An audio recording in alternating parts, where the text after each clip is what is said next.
Welcome, welcome, welcome. Thank you for joining me. Thank you for joining us. This is College Genesis, the chief host of the Voice of the College Nation radio show. Welcome, welcome, welcome. If you hear me on Saturday nights when people out there doing other things and listen to me, but the show must go on. Hopefully, I can have a couple of people that want to get on and have discussions tonight and everything like that. I know it's late night and people all drained out from social media all week and everything. But this is my night to get on Saturday nights and everything. This is where I'm here every Saturday night. I'm consistent. Every Saturday night, you never have to guess where I'm going to be at. Saturday night, I'm here. I might even add, like last week, I added Friday and Saturday. So I'm always going to be here. Regardless of anything, I'll always be here on Saturday night. Whether you tune in or not, you can listen to the archives. Voice and go to my YouTube channel. You can listen to the archives of the show. I have a playlist called the College Nation. So just click on the playlist, listen to my archives, and I'm gonna build that up. My goal is to have a few hundred videos in there by the end of the year and everything. And this message that I'm doing is going to start getting out there little by little. I know people get on here, they get discouraged when they don't have listeners and everything. But I know, like I did Blog Talk Radio. When I first got on Blog Talk Radio, nobody was listening to me. I had no viewers. I would sit there and go for hours talking to nobody. Then gradually people start coming in. And next thing you know, I had a bigger audience than anybody else. Why? Because I stayed consistent with my message. So that's what I'm going to do here. I'm going to stay consistent with my message. I was on Pan Am Strikes Back show yesterday. And I was just basically going back and forth building with him. And you know something? What I learned over the years, do not listen to anyone who do not have a fellowship with other people of like mind or like mind. The fact that we got this guy Afro Stink Tank always beefing with everybody, and he has no fellowship, shows you that he's fake. He's phony. Fellowship shows your commitment to a movement, because when you're committed to a movement, you realize you're not going to agree on everything what somebody says, but you're willing to build. You build on the things you agree with, So what is it about Brandon that he hates so much that he don't want to build with Brandon? Why? Because he supports Donald Trump? Is that really that important? And so I asked the question, why is it that these people, I'm going to put the invite thing in the chat, the invite link in the chat. Anybody wants to jump on, forgot to do that. Anybody wants to jump on, they could jump on. That's a StreamYard link. And so I'm like this. Fellowship is very, very important. If you have no fellowship and no camaraderie, you're not building everything. You're not real. If you're always by yourself, Afro Think Tank never gets on anybody's platform. He never gets on anybody. He just is a one-man show. But I asked a question. So who does he fellowship with? If you don't see him on any Pan-African platforms or any black platforms, anything besides Zone, I could only assume that his only fellowship is with white liberals, because that's where his main talking points come from. White liberals, communists, and Marxists and socialists. That's his yang energy. That's who he really is. The Pan-African thing is just something that he's using to fool people with, to say that he's a Pan-Africanist. But if he was a Pan-Africanist, he would be building with us Pan-Africanists. And then you put your differences aside when you're building. When you're building together, you put your differences aside. You don't dwell on what you disagree with. You build with what you agree on. So I'm trying to give people a blueprint of how they can spot fake people in this movement, save you a lot of time and struggle. If you do not see people in this movement going on different platforms like me, I'll show up at Dynasty's show. I'll show up at this person's show. You'll see me in the chat room. Hey, caller, you'll see me all over the place and everything, showing support, showing love. I go on Kaizorian's show. I'll do super chats and everything like that, saying what I can, as far as super chats to different channels and everything like that when I can. and stuff like that. So I'm showing support. That's fellowship. Don't mean I agree with the person. Don't mean that we're boys, and I'm like, no, have to be like that. Just fair that we have the same message. We're moving in the same direction, supposedly. So I'm going to support you. That don't mean I agree with everything you saying and everything like that, but I appreciate your effort and everything like that. Maybe you can come around to my points. You can see what I'm doing. I'm saying I can see what you're saying and everything. Don't mean we're gonna hit it off or nothing like that, but support. See, if we had that sort of support system in our culture and everything like that, we would get much further. But you got people out there that don't want to support anybody. They don't want to support nobody but themselves, and they use these platforms to monetize, to get money, to get fame. And I've seen people with their egos. With their ego. I got more subscribers than you. I got more this than you, and all this kind of foolishness that they do and everything. And then what that shows me, they don't have a real mission. Like me, I don't care. Like I said, if I believe in land, infrastructure, nationhood, I believe ultimately that Black people in America need a nation state of our own. We need to reorganize the continent of Africa, take away these colonial boundaries, and there should be a place, homelands and stuff like that for the diaspora to return to, that we can have some sort of autonomy and self-rule and stuff like that based on the cultural experiences that we had in the West. Because the bottom line, I don't believe in anybody ruling over us and everything like that. That you can't govern me unless you had my experience. When I can't let somebody who does not have my experience, everything, skin color and stuff like that, being of African origin is not enough. Your mind, African Americans, we have a mind, Yeah, Mufasa. Hey, what's going on, Mufasa? The situation right now with the diaspora is getting worse. And I asked the question tonight before I can get to the topic. Is the Black man, is it true what they're saying? Is the Black America the sick man of the diaspora? Let's ask them some honest questions. Is a criticism against us valid? And some things that people say about us are true. We do have a sickness. Well, let me give you a perfect example, right? Black people in America, right? For some reason, we tend to like lawlessness. I said, I'm asking, the question I'm asking Mufasa is, are we the sick man of the diaspora? The people have these criticism of. You saw recently with Tariq and that guy Myron from Fresh and Fit went at it, right? Where Myron was saying, well, you got more and more immigrants come here from dirt poor countries defending America. And they're saying you don't deserve reparations. This is the greatest country in the world and everything like that. Yeah, but the thing is though, Mufasa, when the Caribbeans get here, they come over here and they start, because this is what I'm saying. I'm not trying to be funny or nothing like that, right? I'm not trying to be funny.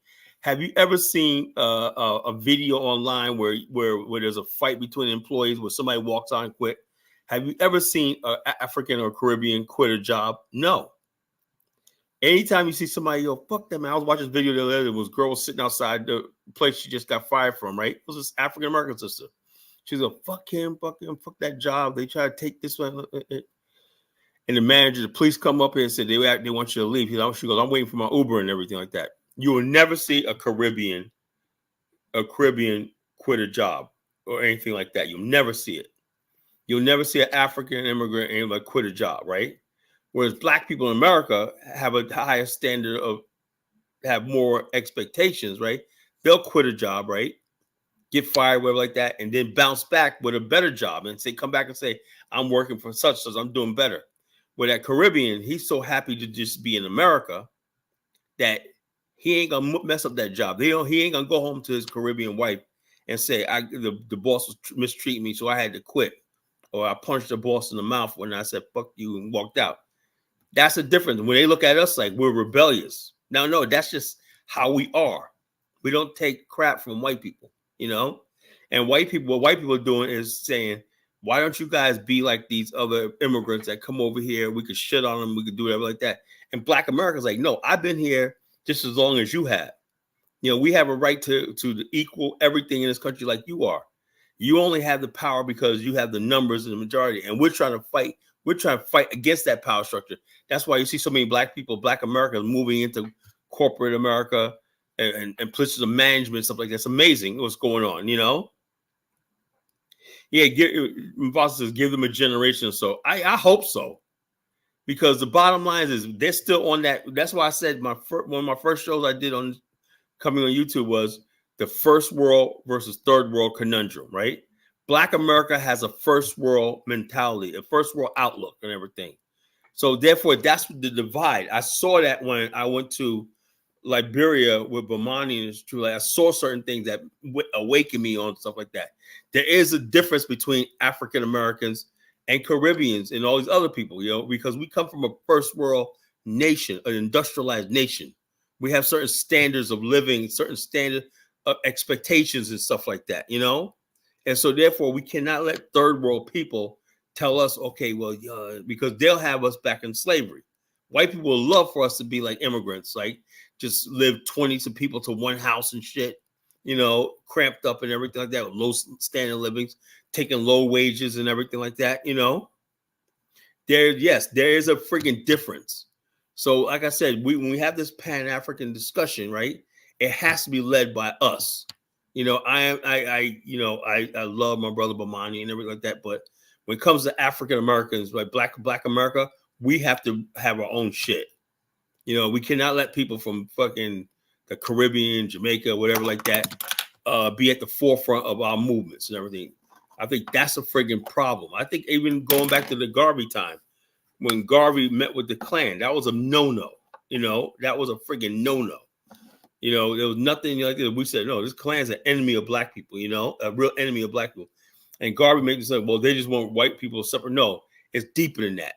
They want to keep the black man in bondage. They don't care about black people having a nation of your own and mutual respect. When that, like Garvey wanted to be like, okay, this is a white man, claim America to be a white man's country, right? But black people are like, no, wait a minute, we're here building this country too, you know. So it was Garvey was out of place when he did that. See, like I said, I don't sit there and be like, oh, Garvey, even though I'm a Garveyite and everything, there's a lot of stuff he did I don't agree with, you know. And the reason why he did that is because he didn't understand the culture. And he didn't understand Black America well enough. When he went over there, he just said, yeah, America is a white country. We should build Africa. Most Black Americans said, let's build Africa. But at the same time, even Garvey had to clarify that. He never said that you shouldn't fight for your rights in America as American citizens. But that was lost in like a lot of the leadership after Garvey. A lot of Garveyites and people like that make it seem like we should not fight for our place in America, or our place in America is illegitimate. That's why people come over here and they think they can shit on us, right? Because they don't respect Black America at all. They think this is a white country. Well, what about us? We've been here 400 years. This is a white man's country. I don't have to respect you. That's what they say.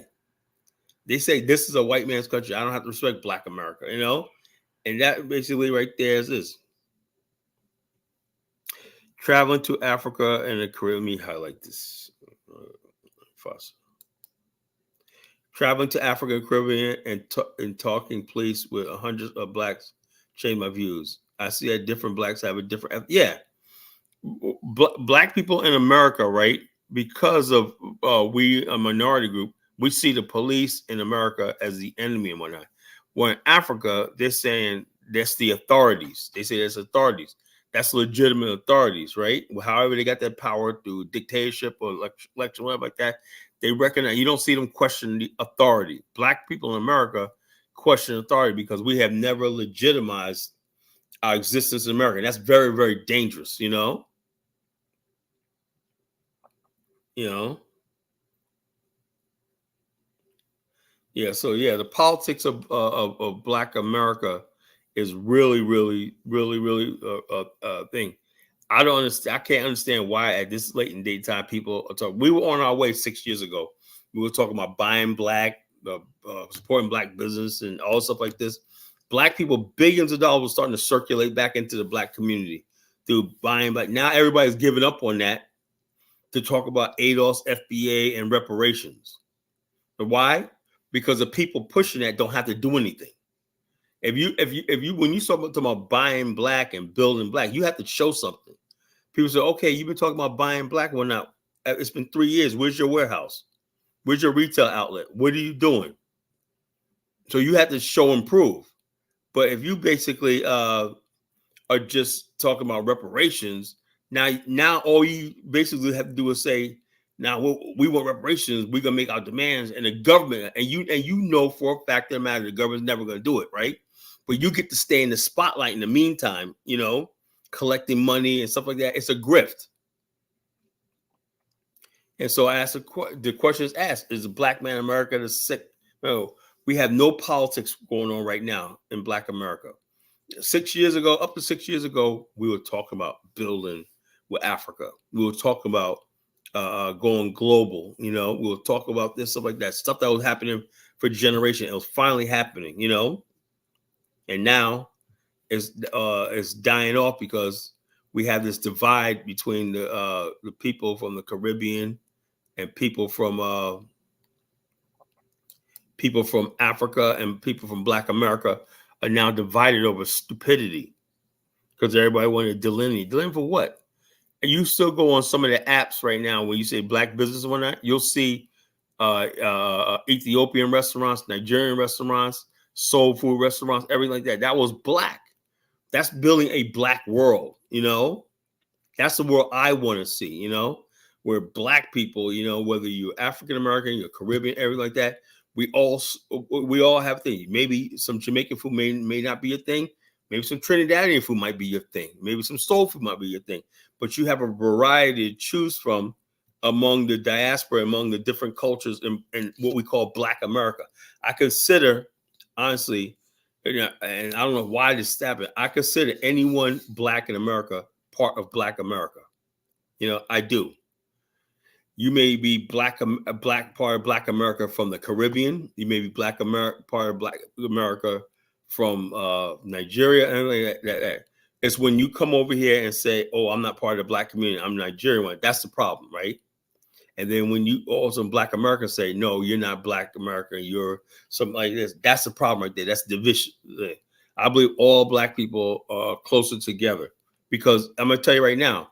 It ain't gonna be white people who are gonna make people rich. If the Africans start making jollof rice restaurants and stuff like that, it ain't gonna.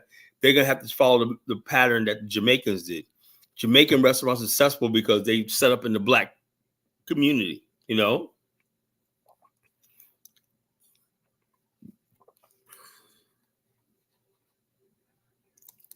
Mufasa, I wish you can come on tonight and tell us what you're talking about. I've seen that there have been many different political movements in Black America that foreign Blacks need. They need a Black power. Yeah. But the thing is, the whole thing is, though, just like even though we say that, right, when you're the majority in the country and the people that's causing the problem are Black, how you gonna have a pro-Black power movement? Black power movement is Black power is really a reaction to white power. Now in South Africa you can because there's a white power structure there. So you got to have something to fight against, to a rallying point.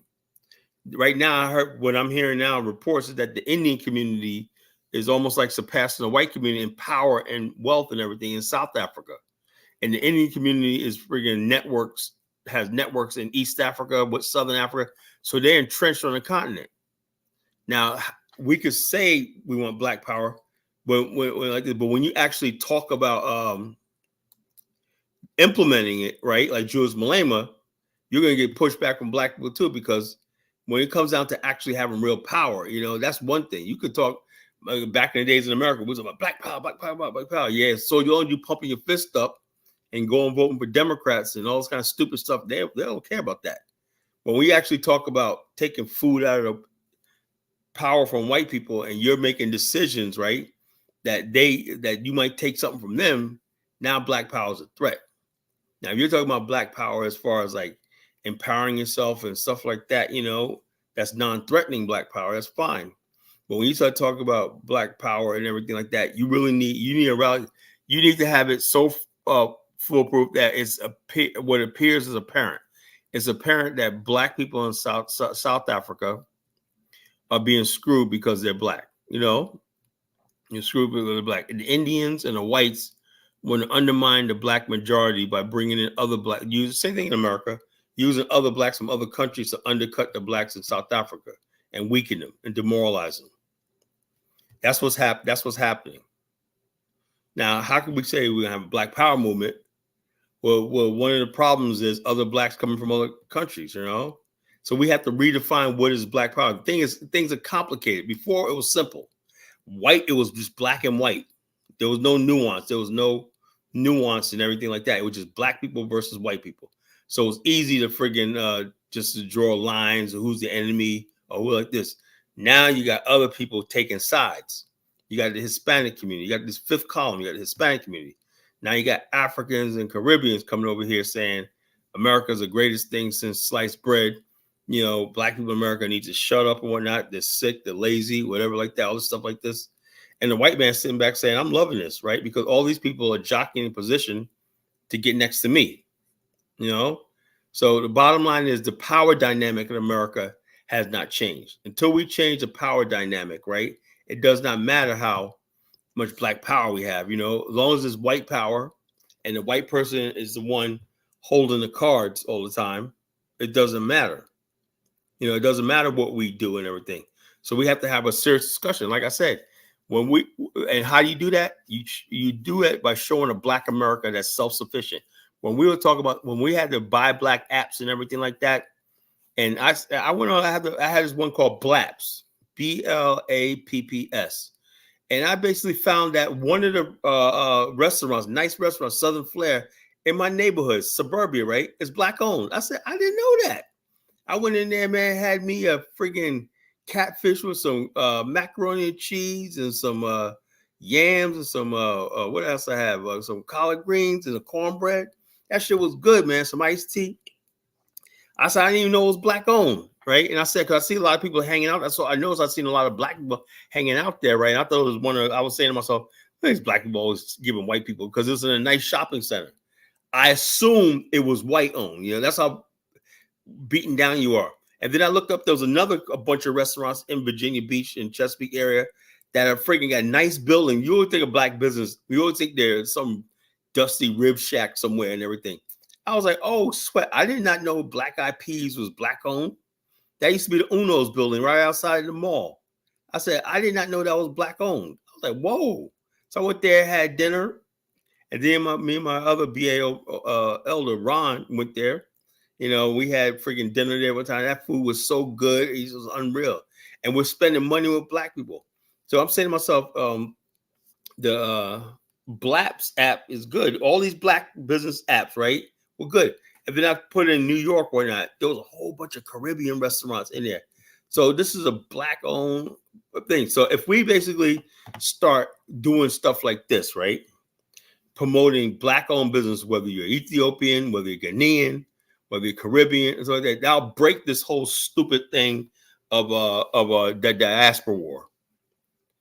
You know, I want to see which we call Ghanaians eating at soul food restaurants.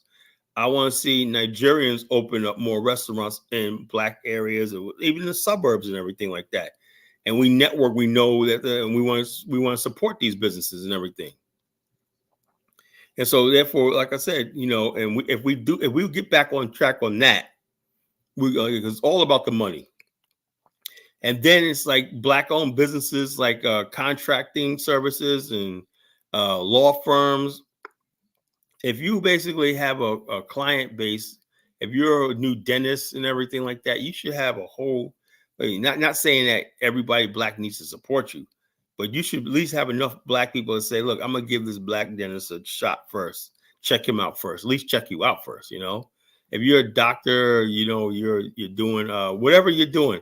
If you're on these apps and everything, and you're getting black dollars and everything like that, you know, especially through billing insurance companies and everything, you think the power structure like that? No, they didn't like that. They didn't like the fact that black people were going to, with the technology we have right now, we can narrow our search engines to black-owned business. During the COVID crisis, we show you how much power that is, right? There was Uber and I think DoorDash was putting up markers on some of their restaurants that's black owned, and they said these things when they went to order, they would say, okay, this is black owned. They'll put like a little sticker on there that says black owned business or minority owned business, whatever like that, black or minority owned business, right? And the sales went up by like 60% because people are more conscious of the people the people who own the businesses. We want to support black business, even though it's white people like, oh man, George Floyd. I feel bad about George Floyd. Let me order some takeout food from this black-owned restaurant. There's things that we could do, and don't tell me that the money is not in the black community. There's literally $1.5 trillion leaves Black America's hands every year. That money goes somewhere. If you start circulating that money back into black-owned businesses, black-owned establishment, where you got black-owned contractors and everything like that, billions of dollars and everything that Black America earned, and some of that money, we can get just 10% of that back into into black business networks, and like we'll be on our way. And therefore, what happens is you'll have a community that could fund itself and that's self-sufficient. That's the threat. We cannot see. You cannot have a group of people like as large as Black America, and they feel like they don't need the dominant power structure. Black immigrants always gonna feel like that. They're always gonna feel white people got the answer. Like these people talking about, well, we come to America, we want to get with white people because they got the power and everything like that, and that's not the case, you know. What's up, Mufasa? What's going on, brother? Power. Yeah. Hey, what's going on, man? All right, let's see. Let me X out of this one thing. Yeah, no, I was just saying on the Black Power movement. Basically, they need to be. I mean, because it's not like we don't have Black Power. It's going to be difficult to get Black Power anytime soon, as far as I can see. You know, Right. without the will of the Most High at this point. I mean, you know, without it's it's tough. Power is taken, but Power is taken, but when you know we're what the realistic, sad part about this is? yeah, Tell me if you agree with this, right? It's sad that it don't even seem like Black man in America won any power. it is sad. It is sad. I mean, they turned us In order for you into have the boys. power, you got to take it. And you got to want it. But like we don't. It's so many black men who don't even mind. Like they don't even like. I mean, I've been in discussions like, yeah, shouldn't we be trying to get power or shouldn't we be trying to get some type of autonomy? It's not even on their list. You That's know. sad. But I agree with Dr. Francis Cress Welsing that at the root it's fear. At the root it's fear. Yeah, it comes from fear. Fear of the white man, fear of ourselves that we're gonna fail. You know how many times white people fail at everything?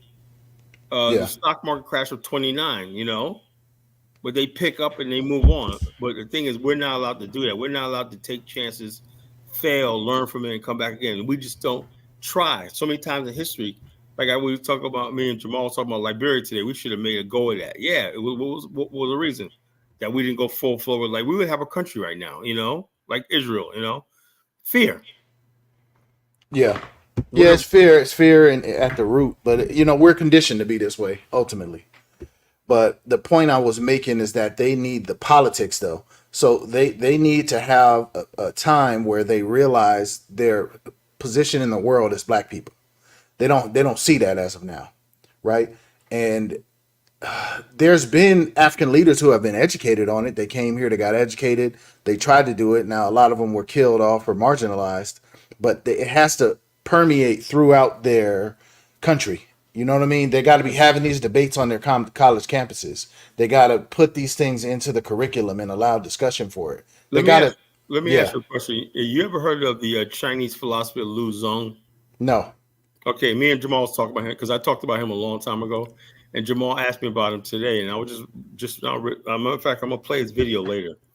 Lu Zong was a Chinese philosopher. He studied in Japan. He had a political awakening in Japan, after the Russo-Japanese War, and he had an awakening in Japan and everything. But he talked about same thing we talk about, the sick mind of the Chinese, and and he says how the Chinese, everything we're going through right now with our mind, everything like that, powerlessness and stuff like that, the Chinese were going through, you know. And so he was supposed to be a doctor, but he said I could do more by writing than I can, healing people. I want to heal people's minds. But he was one of the best. They say the architect of modern China, because even the communists, Mao Zedong, used some of his writings and everything like that. Even though he wasn't a communist or nothing like that, but some of the nationalistic stuff that Liu Zhang talked about, like the stories and the novels and stuff like that, that Mao Zedong used, and some of the Chinese nationalists tried to use too. As like who was the heir apparent of Liu Zhang. And we in Africa at least, they didn't have a Liu Zhang, a philosopher that say like this. I think each country, because it's kind of hard because Africa lost a middle age. A middle age means all of West Africa would have like one religion and one language, and one pretty much culture, where it became one. That's a middle age. That's what the middle age, and it's smaller. The world becomes smaller. In fact, in the Middle Ages, in Europe and Asia, philosophers were translating books back and forth between Europe and Asia and stuff like that, Even though we had a lot of libraries in Timbuktu, it never permeated to the masses, the millions, you know what I'm saying? Okay. So we're starting at ground zero with the black race. And then like a lot of Africans think they got it figured out. I'm like, dude, no. You can't come in when you go up against the Chinese people. They got thousands of years of history behind them, And What makes you say that the Africans don't? Well, the Africans don't have a learned history because I've studied them. They have oral history and stuff like that. They don't have books and illustrations that go back thousands. I can't pick up an African philosopher from like 5 centuries ago and say this is what this person said. This is what his philosophy was. Even when recently as somebody like Karl Marx and whatnot, who lived in the 19th century, right? In this 18th century, right? There's no African equivalent, Mm-hmm. So therefore, like I said, we missed the middle age. Well, hold on. Well, what's wrong with oral history? Because oral gets changed. I learned this years ago. Oral gets changed. I learned it when I was studying Liberia, and I studied different African countries. You get oral history, right? One person will say this. One person will say this. This person will say this, and basically, you don't know the truth. When you put something down in books, right, and you have scholarship and peer review, you have agreed upon, and that's passed down from generation to generation. That's why you have library. You heard of Maria Theresa of the Habsburgs? No. Okay, she was a person who built modern Vienna and Austria. Okay, she had the world's first public education because she understood how history and everything could be misconstrued, lied to, and everything. So she built these huge libraries. These libraries, if you go to Europe, parts of Europe, these libraries are so tall as a built books like so stacked up so high and everything. And she made everyone in the country get a free publication by checking out books and reading and giving book reports and everything. And the country had a literate. So now you could build a society because when you put out stuff, people can research it themselves and see that it's verified what they listen to. And so that was the first massive public education, and that's the model we've been following since then.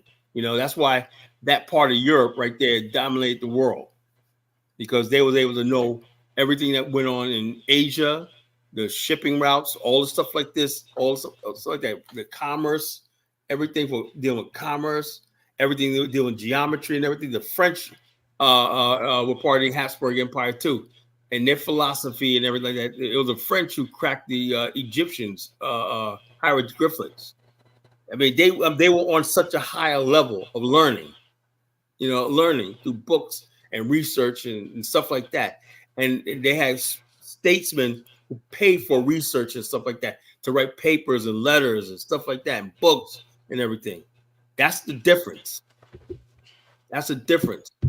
Math, geometry, trigonometry, Then we had the age of reason, the age of enlightenment. All these things came about, the idea of reason, logic, and stuff like that, And so therefore, like I said, I'm dealing with Africans all the time and everything like that. And I'm saying, Saying and black people in America too. Why do you sound so illogical? That does not work. Where do you give me a reference in history where that's ever worked out? No, it hasn't, because it makes you feel we're emotional people. Black Well, people, that's just education issues. When you talk to people like that, it took me. Oh, even among the educated black people, right? I was yeah, watching MSNBC, and this guy, you ever see a guy that comes on the weekends, right? This black guy, and he's like, he got a big mouth, kind of heavy set, got a big mouth, and he's white. He got a white, he's a black guy, but he has a white beard and everything. His hair's all fucked up and whatnot, you know? yeah. And I'm saying to myself, this guy is supposed to be a professor, whatever like that, and the guy sounds so freaking stupid and ignorant and emotional. Hmm. You know, I'm like this. I'm like this. I'm like this, especially when they talk about Donald Trump and everything like that, you know? And I'm like saying to myself, okay, you like Joe Biden, you like the Democrats, just say that. But don't sit here and insult my intelligence by telling me there's something wrong with black people if they're not feeling Joe Biden, they're not feeling the Democrats, they're not feeling stuff like this. You know, don't tell me I have to vote for gays. Don't tell me I have to vote for for illegal aliens coming across the border. You know, what does that do for me? And then they try to insult your intelligence. Oh yeah, you know, we're like this, and you see what happens, right? That sort of philosophy has had black people elected somebody like Brandon Johnson in Chicago, and he has nothing, no interest in protecting black community. He's a globalist, and he doesn't believe in borders and black community be damned. You know, and say, well, do you feel sorry for the black people in Chicago? No, because we don't have people saying, going back to a thing. You got to give white people one thing, right? When Obama was running for office, there were people that were trying to dig up his records in Colombia. They were trying to dig up his stuff like that. And Harvard, what did he write? What was his thoughts and everything like that? That's what they do. We don't have a scholarship class that do stuff like that. Where's your opinion on this? Right? How is that going to affect our community? Because no one's trying to protect the black community. You know. I mean, we don't have the institutions to do Well, that type of we stuff. have colleges and everything like that. And a lot of times people could do stuff, research stuff, get work for stuff. We got so many people sitting on colleges getting degrees and everything like that. But what do they do at that time? They're doing social justice warrior work, you know, and stupid stuff like Well, they're being most of those people are in line with the Democrats, one way or another. yeah, that's what The I'm saying. Democrats and the structures that support it. So those people are also compromised. Like they're not being funded by black institutions to maintain them and keep them independent. They have to Right. do the kind of black and brown And and you know all that why we don't stuff. have institutions? Because we have nothing to behold. You know, we're like there's too much time and effort and everything. It's easy for us just to go ask for reparations than actually build businesses and fund our own institutions and everything. Because we basically have put our cast all our thing in America. We just want to be Americans. You know, it's a Well, we're going to be Americans, but it's just really like again, that's where I go to. It really comes down to your politics. but there's two Americas. There's a white America, which is taken care of, and there's a Yeah, black America. You know, right. we have black America. We used to know that. Our leaders back in the days used to know that. What are you going to do for us? Did you see Reggie Jackson's speech? No, Reggie Okay, Jackson, Reggie you know who Jackson. Reggie Jackson is, right? No, it He's sounds a big, familiar though. he's a Some it's, baseball player. This is my actual father. He knows about him. You what know, from the Yankees, the yeah, old Yankees, Yankees yeah, player. yeah, Yankees. You know, Okay, and then he went back to Oakland and whatnot. But he was with the Oakland A's and whatnot. He was just basically telling. He was on Fox News and whatnot, and a lot of white people said. He said, "Yeah, I remember those times I was called nigger. This, I wanted to kick somebody's ass." And then also the guy was like, "Why you say that right there?" He said, and I said to myself, "Why should he continue to hold his pain? He has a lot of anger, you know, about those time periods where he was discriminated against down there because they were talking about Willie Mays and everything, how they couldn't eat or anything like that. They were called nigger and they was chased and everything like that when they went to the South and everything." And he said, "Yeah, you know." So he was just basically telling a story, and he was all choked up and everything, almost ready to bust out crying. You know, what he went through is pain, and the white people sort of like, "Yeah, but we can't." You know, they're so dismissive of it. You know, right. and that's what we have in America. You know, and people don't. A lot of times, even black immigrants don't understand that pain. I understood where he was coming from because I had to hear these stories from my father and stuff like that, being humiliated and stuff like that in the South, you know, back in the 60s and everything, you know? Yeah, that's what I try to tell. I got friends I talk to about that because they don't understand the whole. When I say that us and the other blacks, even if they grew up here, if your parents are Nigerian and you don't have black American aunties and etc.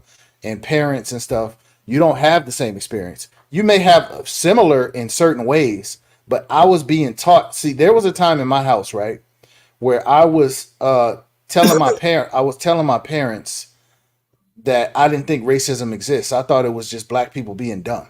Because, you Mm-hmm. know, I was young, I was like a teenager, and I seen a lot of foolishness, a lot of gang bang and all that stuff going on. So I didn't understand what was going on. In my household, um, they're gonna argue with you and tell you things. If they're not African Americans and they're not educated on the subject, how do they refute that? You see what Mm-hmm. I'm saying?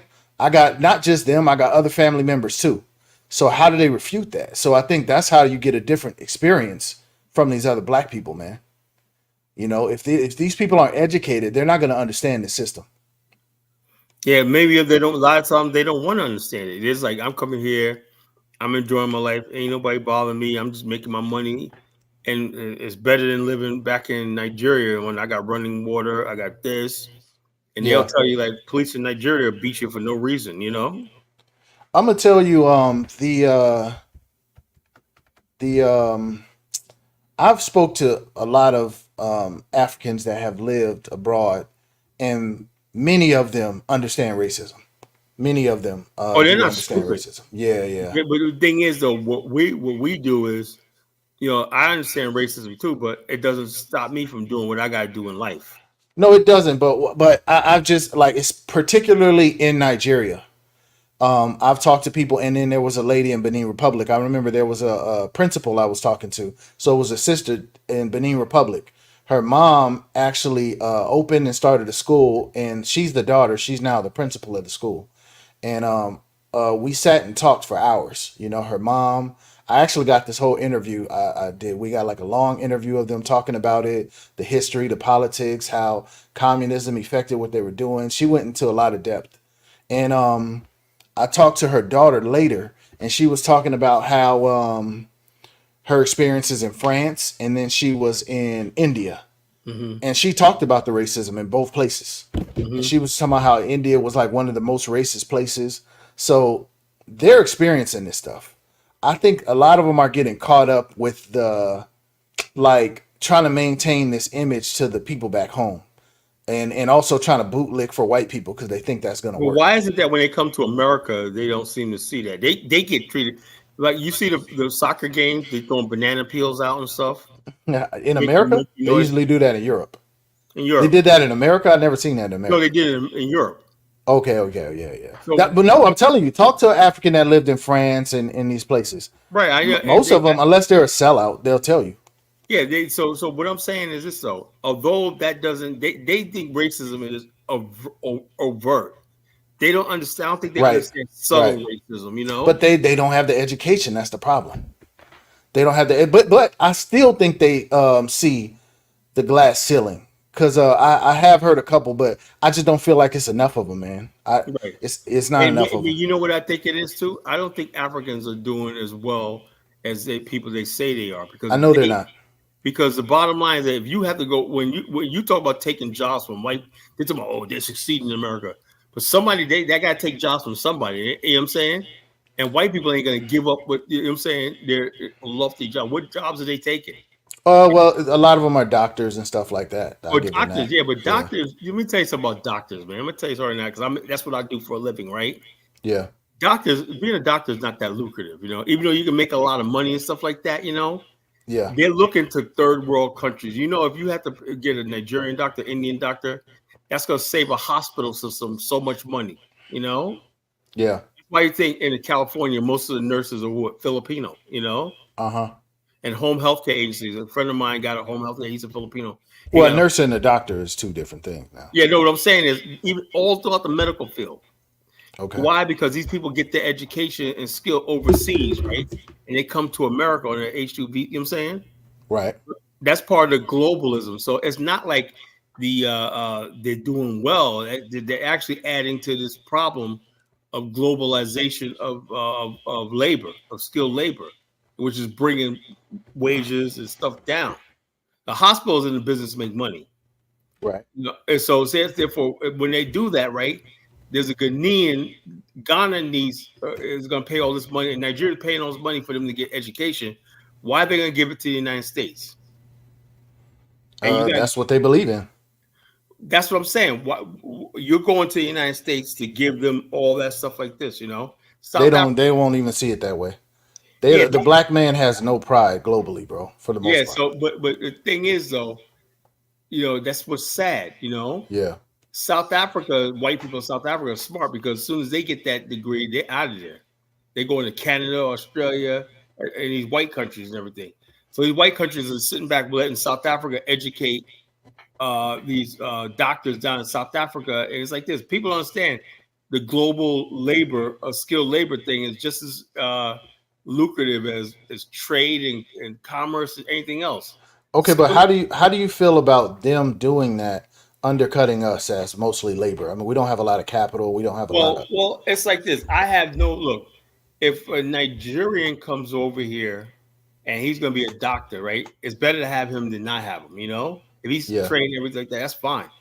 I benefit. My question is, he's taken from the Nigerians. You know, how can you take? Okay, but what about the ones that aren't doctors though?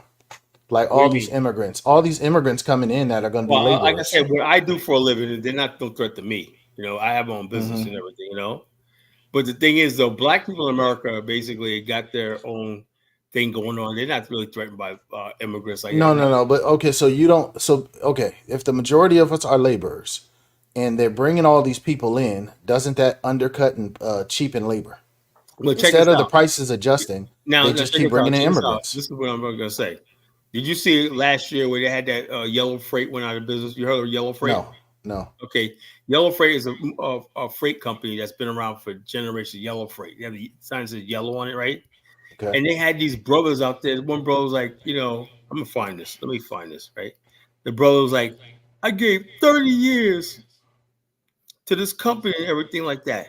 The Africans are not going to friggin' work 30 years and collect a pension and stuff like that. Black America do. Now, when you see immigrants, whenever they work, everybody knows it's temporary. They try to Okay. make money. They have a lower standard of living, and next thing you know, they're off with their own little business or bodega or whatever like that. But African Americans are there for the long term. The post office, like that, and they trying to retire. You know, you never see immigrants work a job and retire here, so, except for the Filipinos. You know, the Hmm. Filipinos. You have Filipinos here where I live at that work for the bus company, or work for down in the courts and stuff like that, and they retire and they go back to the Philippines and stuff like that. Africans and Caribbeans, they never do. You know, they always be the time they're 5 years into a job, they got their money, they're going back to their country or they trying to start a business or something like that. And they looked at us like, well, there's always opportunity here. Well, we have the thing, so look, well, it says opportunity here. If I stay here for 25 years, this is what I'm gonna have.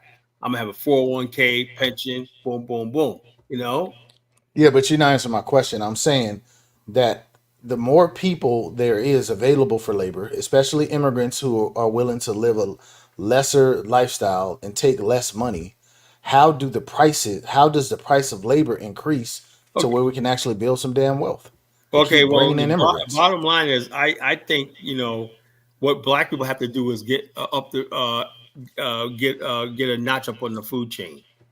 Hmm. You know, we have to become an investment community. We can't be a laboring community no more. And a lot of us are really trying, right? Like me and my brother, we have an insurance business, right? But we're getting into real estate. We just flipped one house, right? And we want to get into commercial real estate. But the thing is, though, you know how hard it is to get into commercial real estate, especially in the area in Norfolk, whatnot. Well, this it's the same issue as capital.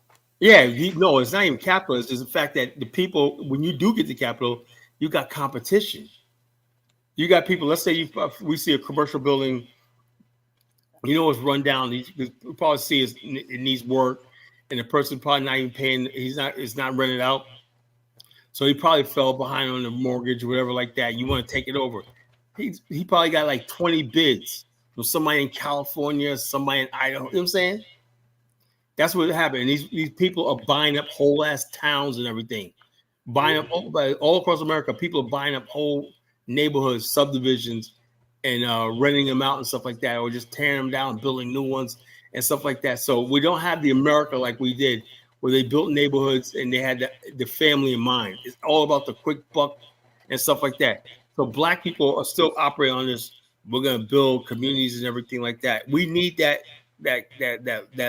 investment class, that vulture, almost like vicious vulture capital class. And where does the capital come from to do that? Just Well, bootstrap like I it. said, like I told you earlier, the Buy Black app and stuff like that. The capital comes in when you have small businesses become big businesses.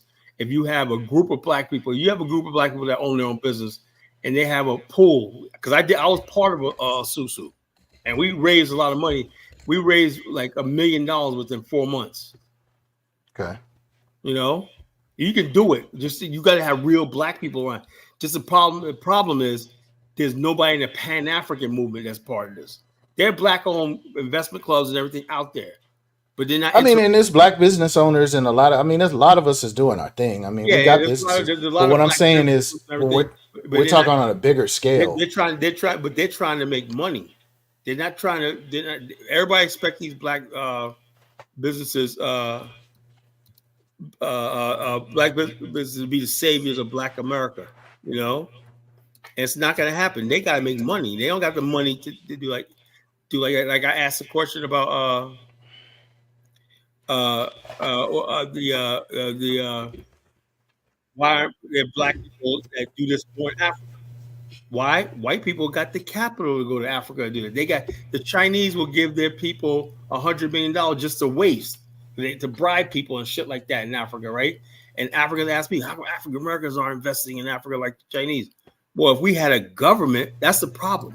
That's why we created the BAIO, to put it in people's mind that one day we need a freaking government. If we want to get to the next level, we need a government of our own. Because we have banks, we have infrastructure. Why not lobby America to Well, help us get? America, as you look, America is not interested in partnering with us and stuff like. They show them what they're about. They're about when you saw the recent White House, where you see Bill, all these congressional Black Caucus people with Joe Biden, and they had Bill Porter up there with his dress on, kissing Joe Biden's hand. That's how sick Black America is right now. They're not thinking like you and I are thinking like this, right? They're not thinking like this. And they think everything's all right so long as their guy gets elected.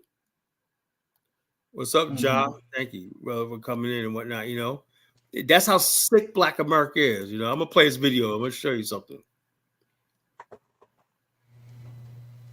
Let's see. All right. Yeah, I gotta go in a second, but okay. I'm gonna listen. I wonder when you're gonna address the BAIO stuff, though, man. Oh yeah, I'm gonna address that. So I addressed it on the first show I did. I heard you mentioned that you mentioned something, but you never really responded to. They saying somebody created the logo and it was a few talking points. Hold up is such a liar. It doesn't matter who created the logo. I got the trademark. You got the trademark, but the argument is that the logo. Is that for you to say that you started the BAIO when the logo? I never said I started the BAIO. I never said that. I said I started the idea of the BAIO. Hold up and all of them came with the logo. It was all contributed to the making of the stuff like that. Unfortunately, we broke apart, right? And I said to myself, okay, we have strong disagreements about some stuff. I say, look, you go your way, I go my way, and we'll see what we did. I just took a group of people, 17 people, to Liberia. I had a business conference over there. Let's see who will match that. Well, the other argument is that the three of you had the website, and then you started to take money out of the website. No, that's not. That's unilaterally. That's a lie. That's not what happened. I created the website. I had the website even before I created the BAO. It was my website, my social network site. I just like the BAO. I was collecting the money for the BAO for the website, right? Right. I had a PayPal account, right? And then what happens is Hold Up went with Thomas all of them about where's the money coming out? It's Collar, because everybody was contributing like $10, $15 a month, right? And it was going into the PayPal account I created, right? And so their Mhm. hope said, well, I'm gonna create another PayPal account and put it on the Ning site. Okay, he did that, right? But what happened was he for like 4 or 5 months, he never gave me the thing where I could pay myself or whatnot. My money was still being debited towards the old PayPal account. And I said, look, I'll give you the money that's in there, because it's still coming out, But you guys have another PayPal that you're paying for the site with. It But wasn't like hold on. So they're saying that you weren't paying, and then you didn't set it up to auto. You didn't set it up to auto debit. it was auto generated, it was auto generated pay, Well, every okay. month. So, but they said that you didn't pay for like 4 months. Are you saying you didn't pay Yeah, because yeah, he but the didn't give you thing the is, though, information? yeah, that's only because which we call he created this the new PayPal account and he didn't give me the information that I can pay. But okay, so if he had the new PayPal account and they were contributing to that, where were you Right. getting the money to manage the Ning site from? Well, the Ning they was basically paying for the Ning site, and But the if you money didn't that have access to the money, like were you paying out of pocket? well, this is what happened was I was the Ning site they was paying for the Ning site for like 4 or 5 months, Okay. 4 or 5 months. And then, which recall after 4 or 5 months, Holop was like, "Well, who ain't paying?" I said, "Look, man, I've been asking you for months to give me the new freaking thing. It's just $10 a month. It ain't no big deal, Right. And so he just kept making a big deal out of it. One night, I said, Look, I'll pay. Go ahead and pay the money. Whatever back issue, I'll yeah. It's only like we're only talking $40, $50. Why like this? That's where the beginning of the problem started. Yeah. That did confuse me. It You seemed know? like it was a small amount of money, but I think the issue was that you just took it upon I just yourself know to make that from the changes. moment I that I think that got was what it I was. didn't make change. No. I started the pay thing in the Ning site and everything like that, right? And then after like a year, they gonna talk about why is Collar holding all the money? You know, he controlled the PayPal. They also had other people contributing to the BAO, right? Just sending money in and whatnot. And they look up. I say, they go, Collar, how much money is in the account? I said like $1,000. Uh huh. Ooh. I said that's not a lot of money, man. You gotta act like there's a fucking lot. It's just sitting there. Right. Where's the money going to and whatnot? Then Thomas took the friggin' money, right? Like $500 of it, right? And paid for Blog Talk Radio for up a year. I said, don't do that. That was $500. He paid for Blog Talk Radio for a friggin' year. And then what happened was Blog Talk Radio went out, and it was everybody was using YouTube anyway. Were you taking any money out of the money in the account? I didn't Even take for one single BAI, cent. well, for BAIO things, you weren't taking money out for that either. I didn't take one single cent. I didn't need to. I have fucking money. Okay, so you didn't take money out now, but Thomas you're took saying $500. Thomas took $500 and paid for Blog Talk Radio up for a year. That and left like 400 something dollars in the account and everything like that. And then what they did was they used that $400 that I sent to them, right, to pay for the Ning site for a few months. Then they start paying themselves and whatnot. So by the time that happened, I said, okay, they're gonna take the money out here. So by the time that happened, when after 4 months, I was like, okay, well, I'll start paying.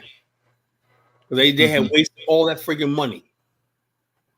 And then why are you continuing with the name B? I'm not saying you should or shouldn't, but I'm just saying the all the things that are public. being said. And, Why are and, you and guess continuing with something? that name? My whole thing is, like I said, I started something, right? Right. I was the one who made the BAO famous because I came on Dynasty's show. That's what blew the BAO up. Okay. Diners heard about this guy called College Genesis, right? Who knew a lot about Liberia. Professor Davis introduced us, right? Yeah. I got on Dynasty's show, and next thing you know, everybody's like, "Oh, BAL." And I said, "Yeah," and I put Holop on. I said, "You gotta have my guy, Mr. Holop System on." Right. So I made him and Holop get on Dynasty show, and that's how Holop got known. You know, nobody knew who the hell he was until he got on Dynasty show, and that was me. I was on Dynasty show for a couple of months before Holop showed up, and so therefore, all these people start coming into the BAO, and Holop started feeling himself a little bit. Mm-hmm. He started feeling himself like he's like that dude. That's not all that, man. I'm not trying to get popular here. I'm trying to do a message. And then what happened was they had a BAO meet and greet with Jonathan Hill. He really helped me out a lot, right? Yeah. And down in Georgia, and Bomani was there, Diance was there, and that Timothy Ford was there. Bell was there, and they had a really good meet and greet with the BAO shirts on. Several other people were there, and they had our first meet and greet and everything like that. And then Holub, instead of saying that he was like, well, him and Bomani had a falling out, Right. He was saying, Bomani, 12 years a tour guide and all stuff like this, I said, yo, man, you hosted your fucking first meet and greet. Why the hell are you acting like this, But Right. I sided with Holub over Bomani. Okay. And then do you have a video out where you explain why you left? Yeah. Did you leave or did you get kicked out? I did a video on YouTube. Did you leave? Did you leave or did you get kicked out? I didn't. I just, we didn't like this. What happened was I kicked Holub out of the Ning site, Okay. And he got mad because he kept posting spam and stuff like that. And so I kicked him out. He said, yo, wow, I can't believe Kyle did that. I tell him, warn him, stop spamming this stuff with this. Because what they were trying to do was create another website, Right. And the Ning site is dead and whatnot. So when he went to Rwanda, he comes back like, yo, the Ning site's dead. Well, like he was like king shit because he took that trip to Rwanda. I remember you said on his video, said, yeah, you're an expert in Africa now. You've been to Africa. Remember you said that? No, I don't remember. You did. I remember that. You said that. You made a slide okay. comment. I got bad memory though. Yeah. Yeah, you said that. You said, yeah, because he posted a video of him in Rwanda. He said, oh, yeah, congratulations. You're the expert on Africa now. You've been there, Oh! I think that used to be a argument, a thing. I might remember that because people used to say that, like, "Oh, I've been to Africa." Oh, you know what it was? People used to hit y'all with that you've never been to Africa, so you can't talk on it. So things got crunk and disorderly. Yeah, and so. But okay, all right. Well, I guess so. You left because of the. I just want to because honestly, I'm still confused about this. I'm trying to hear what they saying. I think they saying you went behind their back, disconnected the Ning, or disconnected the PayPal from the Ning without asking. Oh Lord, that's a lie, man. And then what happened was, right? What happened was this. After a certain amount of months, right, when him and I fell out, right, he wasn't making the payments on the Ning site. Mm-hmm. And so what I did was Ronald, like older guy, helped me buy the trademark. That trademark was $650. Okay. So he paid for it. Ronald gave me the money to get the trademark, right? He said, what you want to do is take that Ning site and to a new thing and start paying it yourself. I said, all right. And so therefore I saw hoping them weren't paying for it because they were trying to let it go offline, And so therefore So y'all split up over a Ning site? Yeah, basically. That's what I'm saying. I don't know. It's just confusing because if I didn't know any better, like I would think there was a woman in the middle of this, like like a love triangle or something. You're dealing with a woman. He acts like a freaking woman. He got feminine. He got those feminine qualities. It's like I was dealing with a freaking my girlfriend and shit. I'm not saying none of y'all is a woman, but I'm saying it seemed like it's something behind the scenes that y'all kind of split up over. Other than the Ning site thing, that don't seem like a lot. Is this, it was basically ego, and another thing is I didn't agree with this freaking whole stance on the LGBTQ. Yeah, I was gonna get to that because you guys have different politics. They're more left wing, you're more right wing, for lack of a better term. Yeah, so I'm like this, he's like this. I said, okay, you can have gay friends, but they don't belong in this, especially don't belong in anything I'm doing. They wanted gays in the BAIO? Yeah, they came in there because they got attracted to the whole fighting for them all the time on Dinosaur Show. And so he had one gay guy, CT, that went on the tour with him. So, I mean, if you don't allow gays, you're limiting your organization, aren't you? Yeah, because real strong black, and this is going to take black manhood, Okay. And I know the type of black man that I'm trying to attract. I need the alpha males, Yeah. And stuff like this. They're not gonna be around with no bunch of freaking, like this. This ain't like sitting around talking about freaking black guys matter and whatnot. This is the real freaking thing. Nationhood is the real thing. Right. It's as dangerous as you can get. And I need freaking warriors, tough men, tough guys, All right. Well, I guess I just wanted to hear you speak on that. But you're saying that it's a lie that you disconnected the Ning behind their back. No. Yeah, from the PayPal. It's a lie. It's a lie, Then how did you disconnect it? No. I said they weren't paying for it. They disconnected it. They weren't paying for it. They weren't putting no money into it. They stopped paying for it because they were trying to move their stuff over to another website. They Oh, don't tell you okay. that part.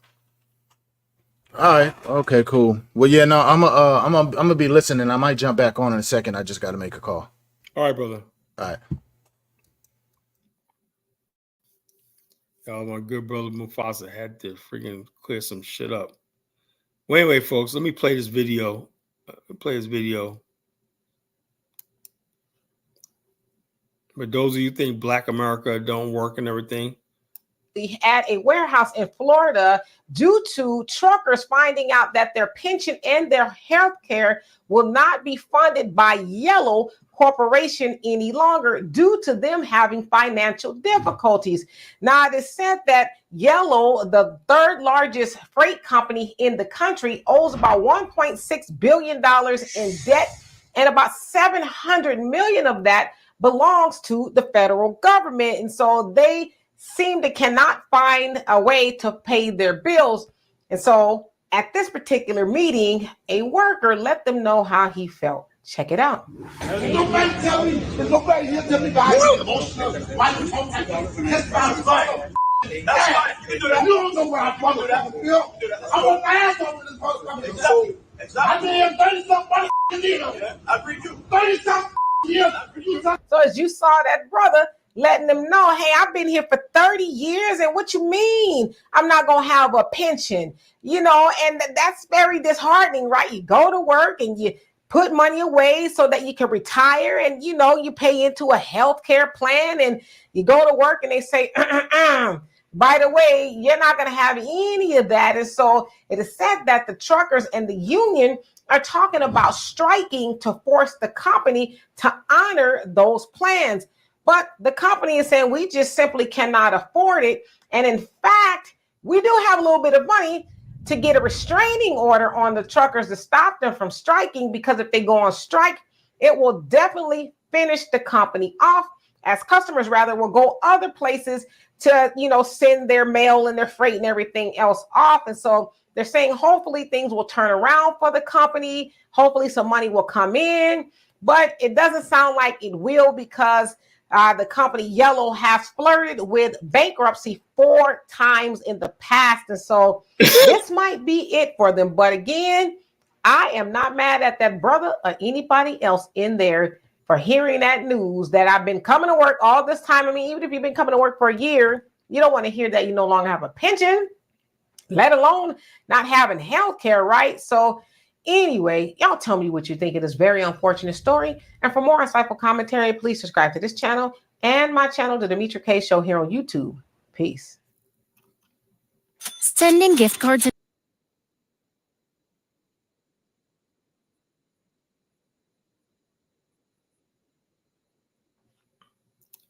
there you saw it. You know, there you saw it. You had people Yellow Freight. You know,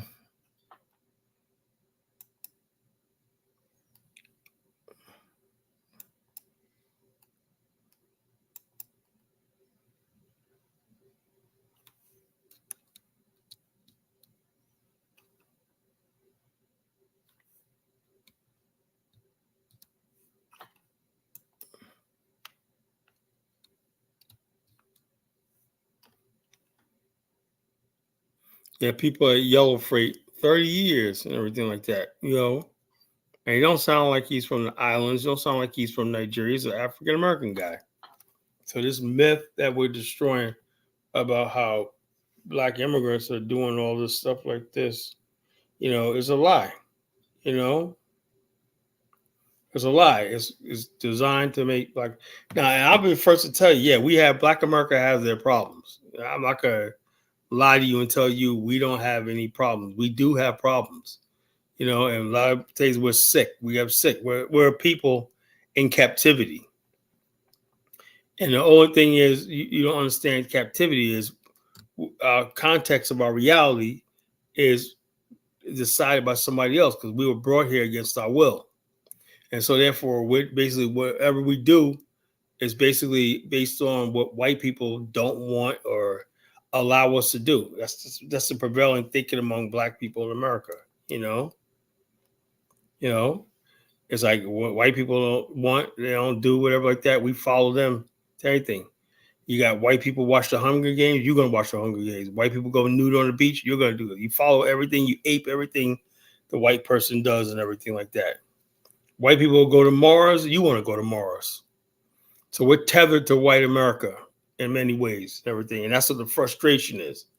Now, because we tell white America, y'all owe us and all stuff like this. So white America is tired of you. They want a divorce. They want to be free from you and everything. They're tired of feeling guilty about slavery and stuff like this. So what do? They bring in black immigrants, and they're like, hey, look at these people here. And the immigrants will live 10 to 1 house. They'll work that shit job. You'll never see a black immigrant quit a job. Never. You'll never see somebody, I don't care what kind of shit job he has, he'll never quit that job. Well, we quit our job. Fuck you. Blah, blah, blah, blah. We come in the job, we got attitudes, we got all stuff like this, right? And we can't get along with management, whatever like this. And next thing you know, we quit. A couple months later, we walk back in. I got a new job, or I just finished my certificate and I got a degree and everything like that, showing off, popping and everything. That's the only time people want to take education seriously, when they want to show off and stuff like that. Whether immigrants are driven to get these things right off the bat and everything. Black America, we only want to get a degree when we just so freaking had it with that job at McDonald's or Walmart. We just want better and everything like that. So that's what it takes to get us. Where immigrants just come over here like, yeah, I'm just going to go for that training program. I'm just going to do it. Do it for me. But you'll never see black immigrants quit a job. Never. Because they know jobs are hard to come by. Well, black America is spoiled. The African American community is spoiled. We're like, fuck it, I'm going to get a job. I don't care. I'll collect unemployment for a couple of months. I'll wing it. And I'll get another shitty ass job. And you got years going by and you're not making any grounds. And that's why it looks like when immigrants, as soon as they get off the boat, they're trying to get their education and degree and everything. And in 5 years, they're here in Black America is like this because we just don't care for the most part. Don't mean that black people aren't working.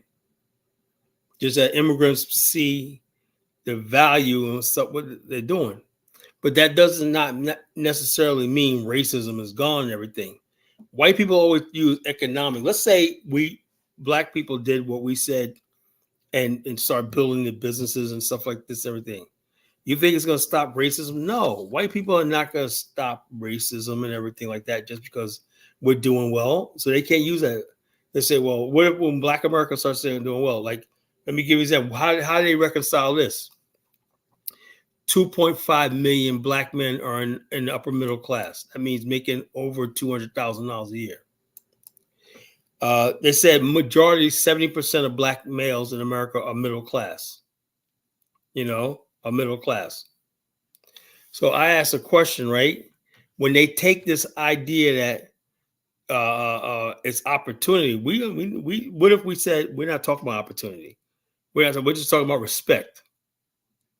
White people refuse to give us respect as equals and everything, And so therefore, when we ask for respect, they said, when I asked for food, you gave me food. I asked for water, you gave me water.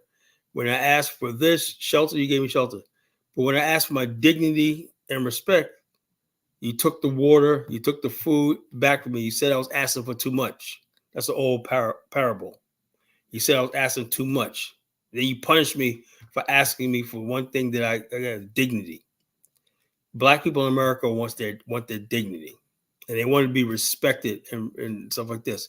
It's more than just the question. The argument always comes around reparations and money and stuff like that. It's not even that anymore.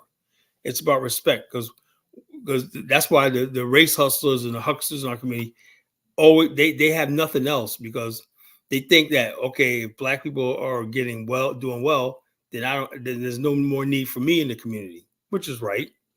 If the only thing you got to talk about economics all the time and everything, And black people have shown over the years we can do economics. We can do this shit. You know, we could build things and stuff like this and stuff like that. You know, I'm putting the link in the chat room. Anybody want to call in? There's a link in the chat room. Anybody want to call in? So therefore, like I said, we have a people, Black America, right? That's every bit of equal of white America, right? It's historically everything like that. We had inventors, scientists, everything. We're not some third world people, right? But the white people want to be the master. They want to treat us like we're third world people, beg like we're groveling at the border trying to get into. So we established ourselves in North America. We built communities and everything. We built stuff like that for generations. And what white people want to do is don't acknowledge the fact that that you do have a black nation here in America that's been here just as long as you have, that's well established and everything. And the bottom line is my goal is to make that community, black community, as independent as possible. When that happens, then the tide will turn. Because white people, everything is always about us needing them. Once we become this people that's independent, the power dynamic will change. They would know how to deal with us. Everything you deal with black people is like, even when you talk about Trump, is what they're gonna do for us. You know, let me tell you what we could do for you. That's the question we ask. This is what we could do for America. At one time, Black America was that strong during World War II and World War I and World War II. Black people in America came out and supported the United States and allies in World War I and World War II. We said, this is what we're going to offer, you know? And we had people enlist in the fight overseas. This is what we're going to do. During the Civil War, all these free blacks, the 54th Massachusetts Infantry, you know, thousands of black men signed up for to enlist in the war effort. While white people fleeing to Canada, rioting and everything, black men came and saved the Union. So we do turn up when it's necessary, when the cause is good, you know.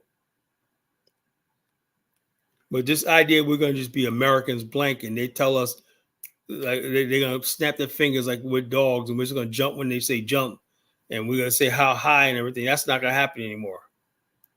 We tell you, this is what we stand for. This is what we stand for. Like I said, I think we should have sat the Vietnam War out, you know? No, that's not our thing. We should pick and choose. They're about to have they just passed a bill which is going to be signed into law, which they're going to have 18 to 26-year-old boys automatically signed up for the draft, you know? So you could have some people being drafted into war or in Ukraine, whatever like this, you know, it could be like another Vietnam War situation. So I'm saying to myself, there's a lot to this, you know. And you got young men, black men who ain't got no chance in America getting blown up on a battlefield for a country that don't give a damn. Over a war that's a rich man's war, you know.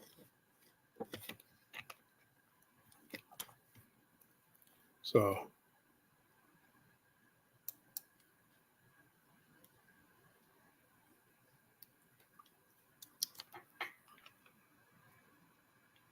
I want to play Lu Zung, you know.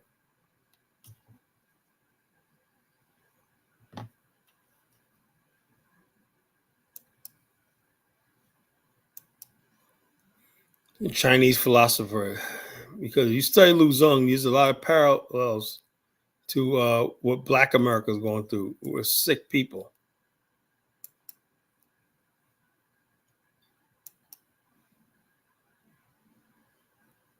Watch this video, folks.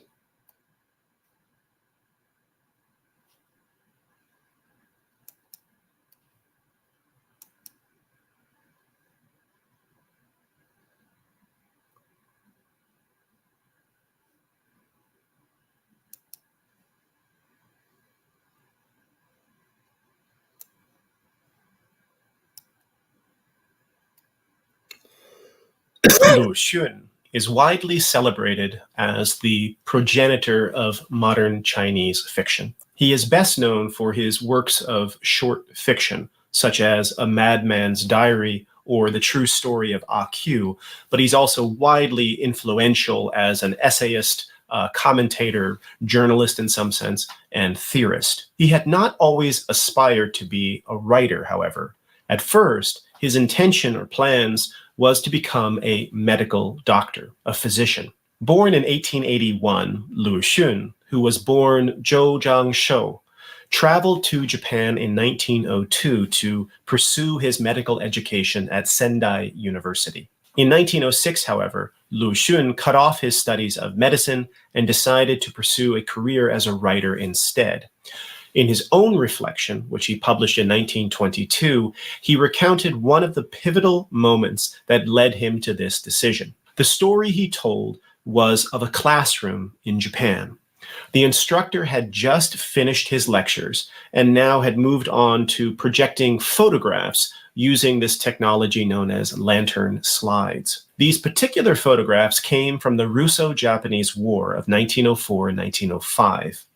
This war had been covered extensively by contemporary media, both through the novel technology of photography and in more classic technologies like woodblock printing. So during this informal session at the end of the lecture, this Japanese instructor showed a photograph that stayed with Lu Xun and disturbed him. It was a photograph of a Chinese man prostrate on his knees, bound just before the moment he was beheaded by a sword-wielding Japanese officer. He was a spy for the Russians, it was explained, and here he was meeting military justice. Now, it wasn't so much the gruesome execution that bothered Lu Xun. It was the background of the photograph. In the background stood a semicircle of men looking upon the scene. These men were mainly Chinese. This is what Lu Xun had to say about that photograph. It was a long time since I had seen any compatriots, but one day I saw a film showing some Chinese, one of whom was bound, while many others stood around him. They were all strong fellows, but appeared completely apathetic. According to the commentary, the one with his hands bound was a spy working for the Russians, who was to have his head cut off by the Japanese military as a warning to others, while the Chinese beside him had come to enjoy the spectacle. It was this moment, Lu Xun claimed, that contributed to a sort of political awakening, the emergence of a political and even a national consciousness that he perhaps did not possess before, or at least to this degree. He became convinced that counterintuitively, he could do more good for his country, not by curing the physical bodies of Chinese people, but by trying to change their minds through writing. In particular, what bothered him about this photograph was the apparent lack of any sense of national consciousness that these Chinese men looking upon seemed to possess. In theory, they far outnumbered this Japanese military officer. In theory, they could have protested or defended or even overtaken the man, but instead they looked upon this execution almost as a form of spectacle to be enjoyed, ostensibly without any sense of shared identity with the man who was about to die. Now, a question we need to ask here, however, is an obvious one. Why was Lu Xun in Japan when he had this political awakening?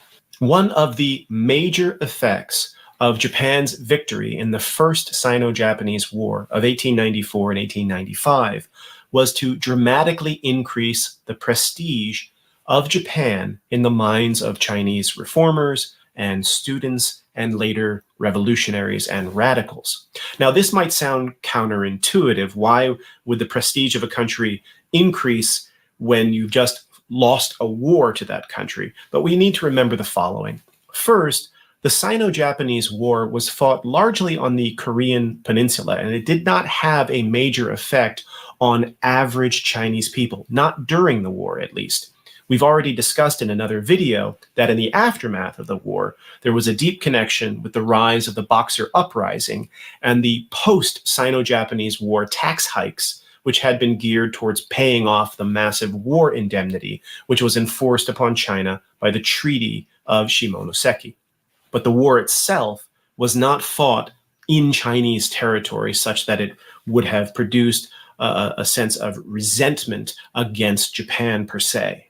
Second, from the perspective of students like Lu Xun, Japan was much closer and far more affordable than other study abroad options, whether Western Europe or the United States. Third, although spoken Chinese language and spoken Japanese language are completely different, the Japanese writing system was and is based in part on Chinese character-based script, known as kanji in Japanese. This made it far easier for Chinese students to study abroad in Japan, as opposed to France or Germany or the United States, where they would have to learn a completely new language and writing system.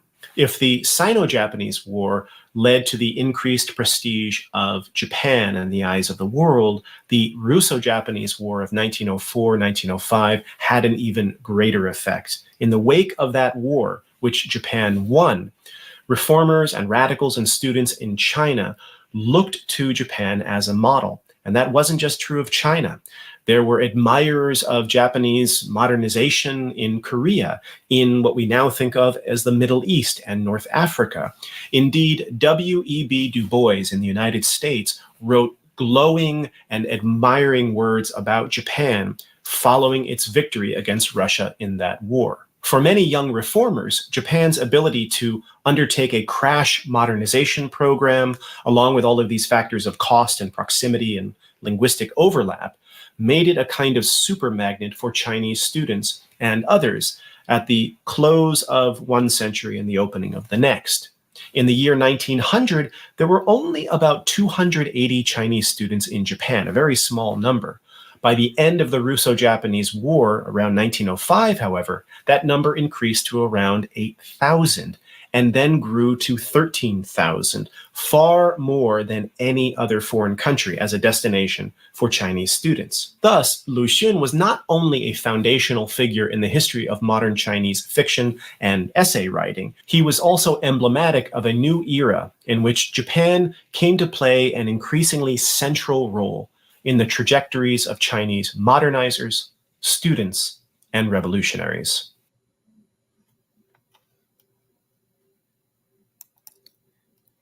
Hey, Jamal.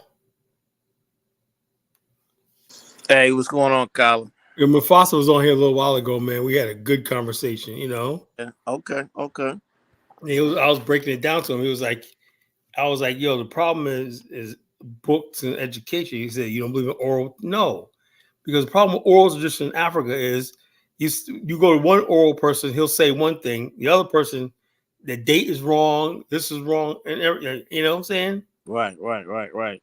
You And know, one thing about written societies that that wrote down their information, now you can create manuals, right? manuals, yeah. Right. You can create manuals to for parts or technology. I was breaking that down to him.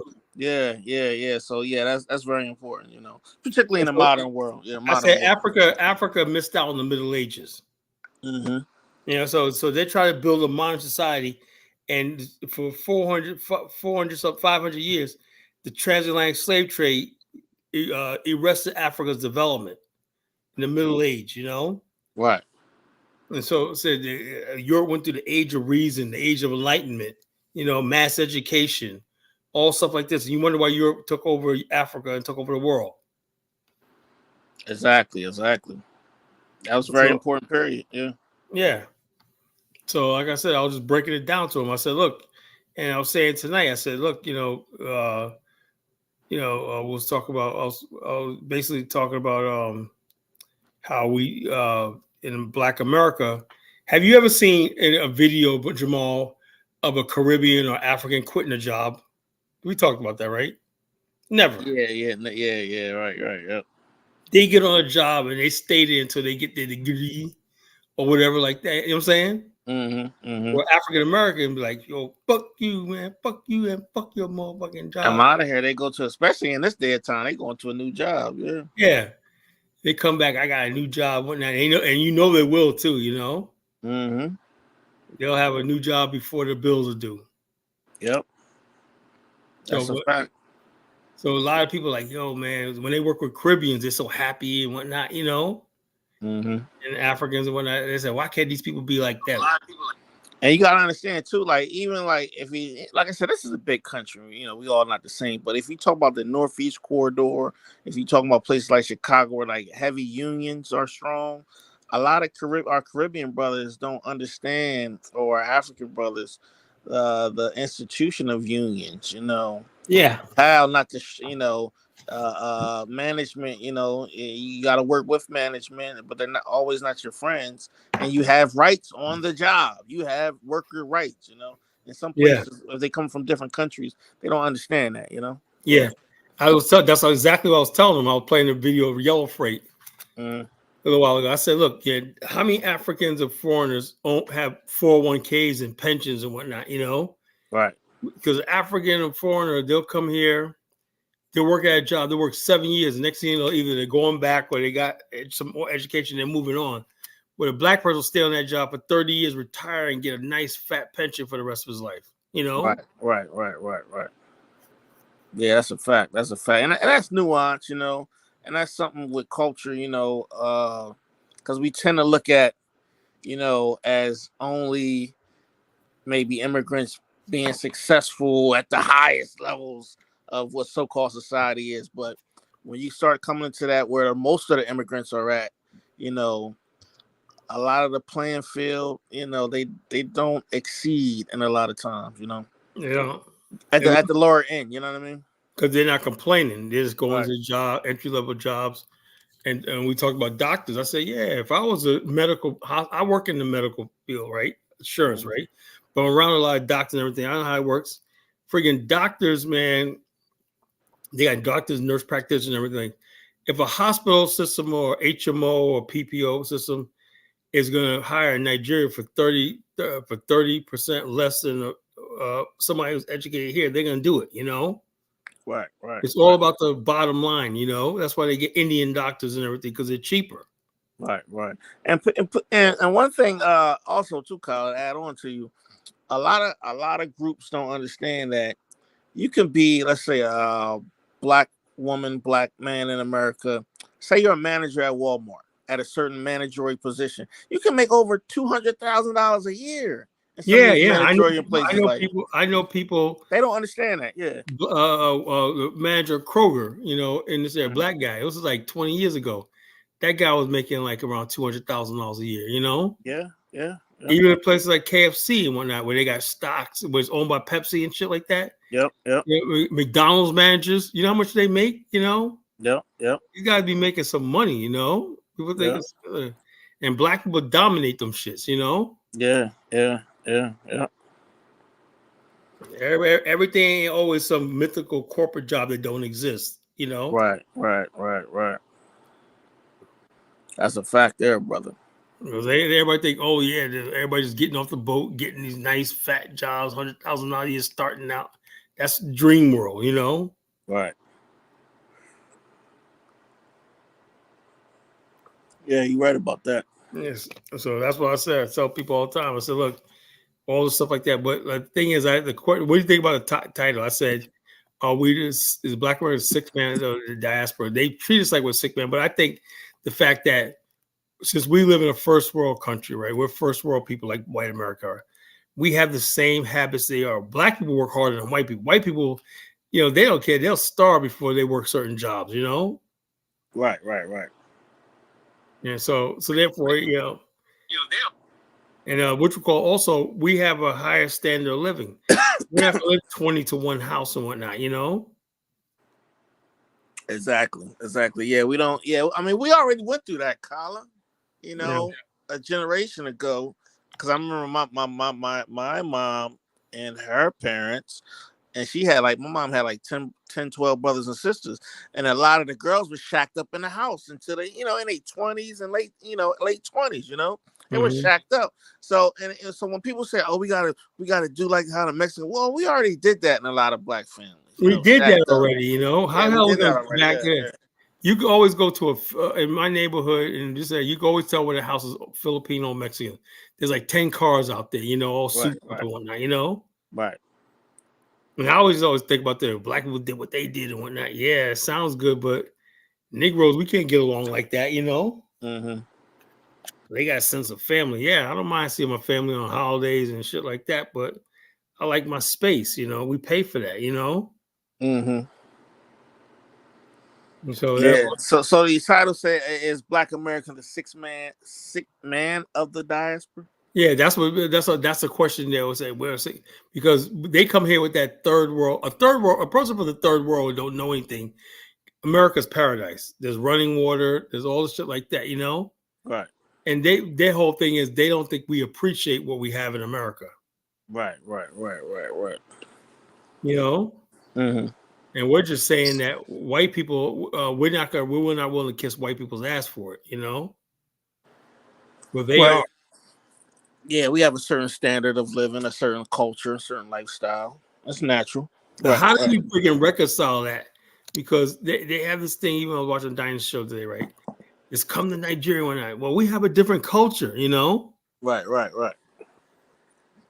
I'll be honest with you. I can't see myself being governed by anybody other than my own people, Mm-hmm. I can't.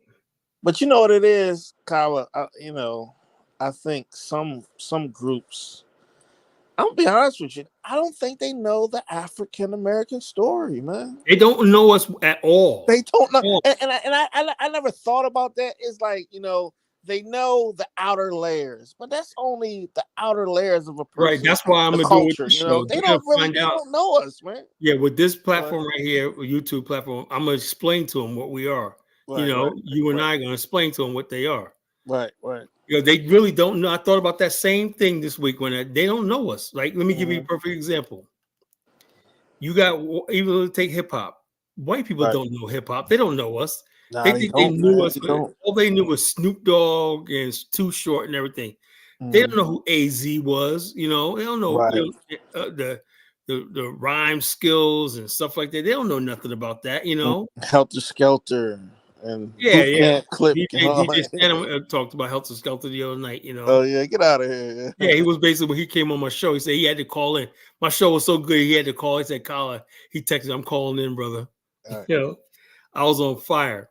Because I was basically said, I made the case that the Gen X, man, we fucked up. My Gen X, we fucked up, How we fucked up was there was a switch from album vinyl to CDs. We didn't make that switch.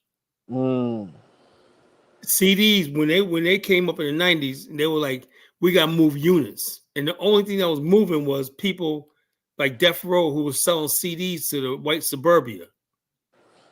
Okay. That's what the change was. We weren't buying CDs. Like, we were buying tapes. We have a song, we taped it off the radio and listened to it and whatnot. We weren't supporting it, Mm-hmm.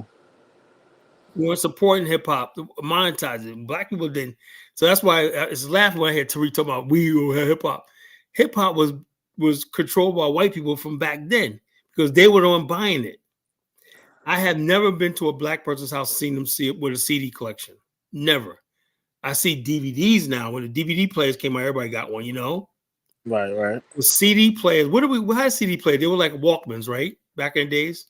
Yeah, I mean, people had their CDs collection, but I never knew any black person. It was always white kids. But a lot of the music aficionados, not the casuals, they kind of stuck with just cassettes. Cassettes.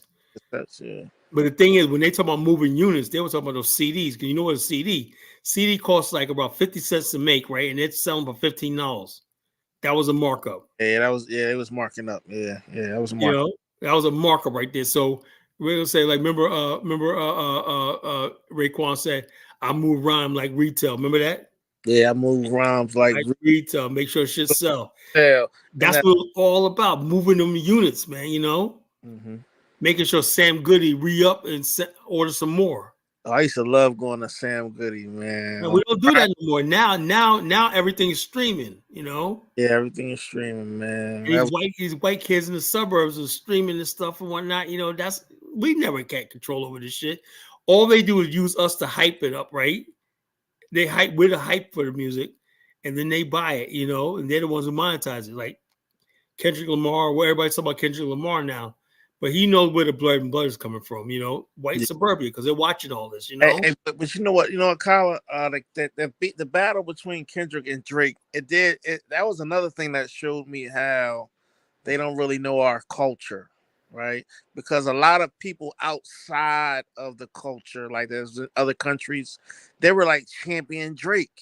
Like, oh, Drake did nothing wrong, you know, blah, blah, blah. But they didn't understand the nuances that Kendrick was trying to add on to it. Like, you guys sit down one day, maybe not here, but explain to me what the hell's going on. Yeah. We'll break it down another day. But that was just one thing that showed me, you know, the different nuances out there. And they really don't know the culture like that. You know what I mean?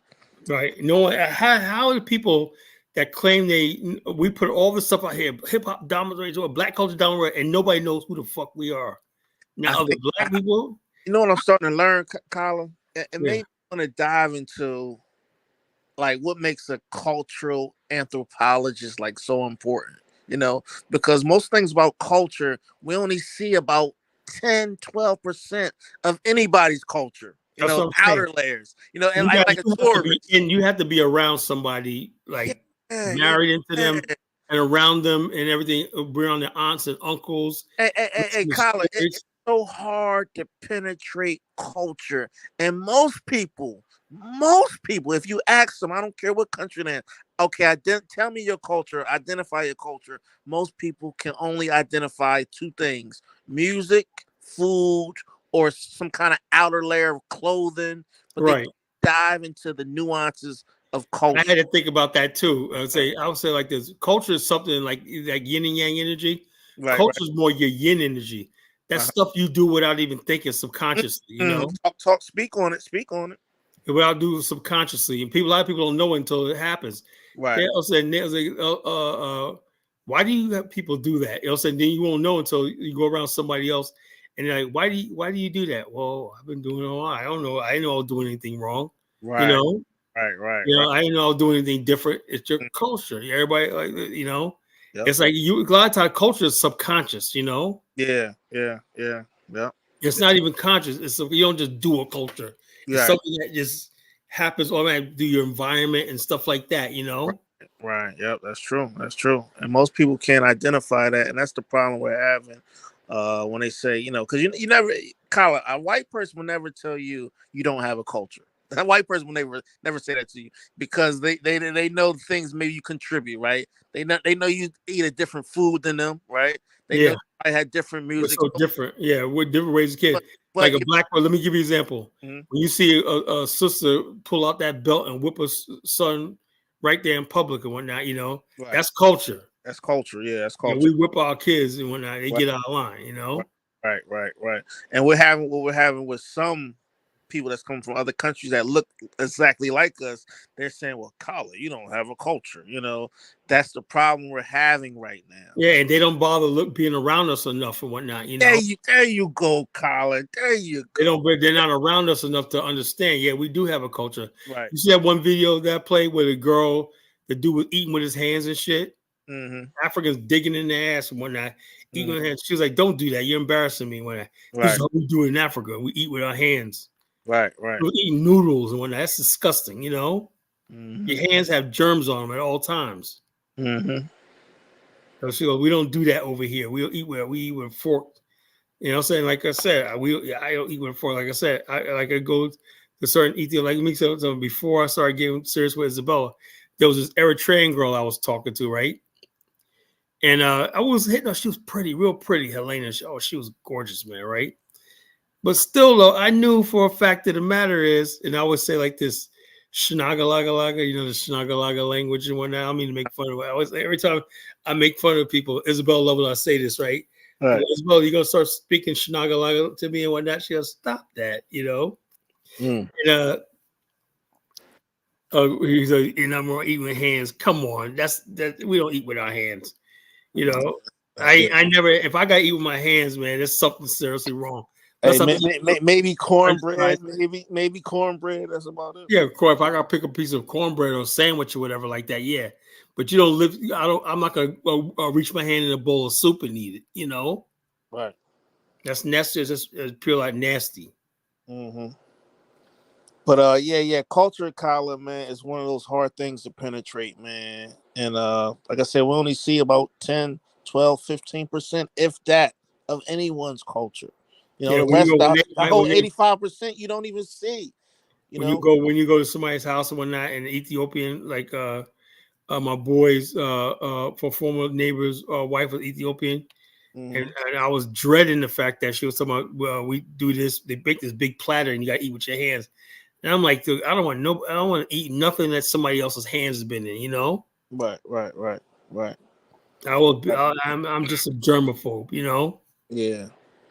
So, like, I mean, even if you talk about when we talk about black agency in America, right, or black institutions, right, you have some black institutions that have been around what, for 100+ years, right, Mm-hmm. in America, right.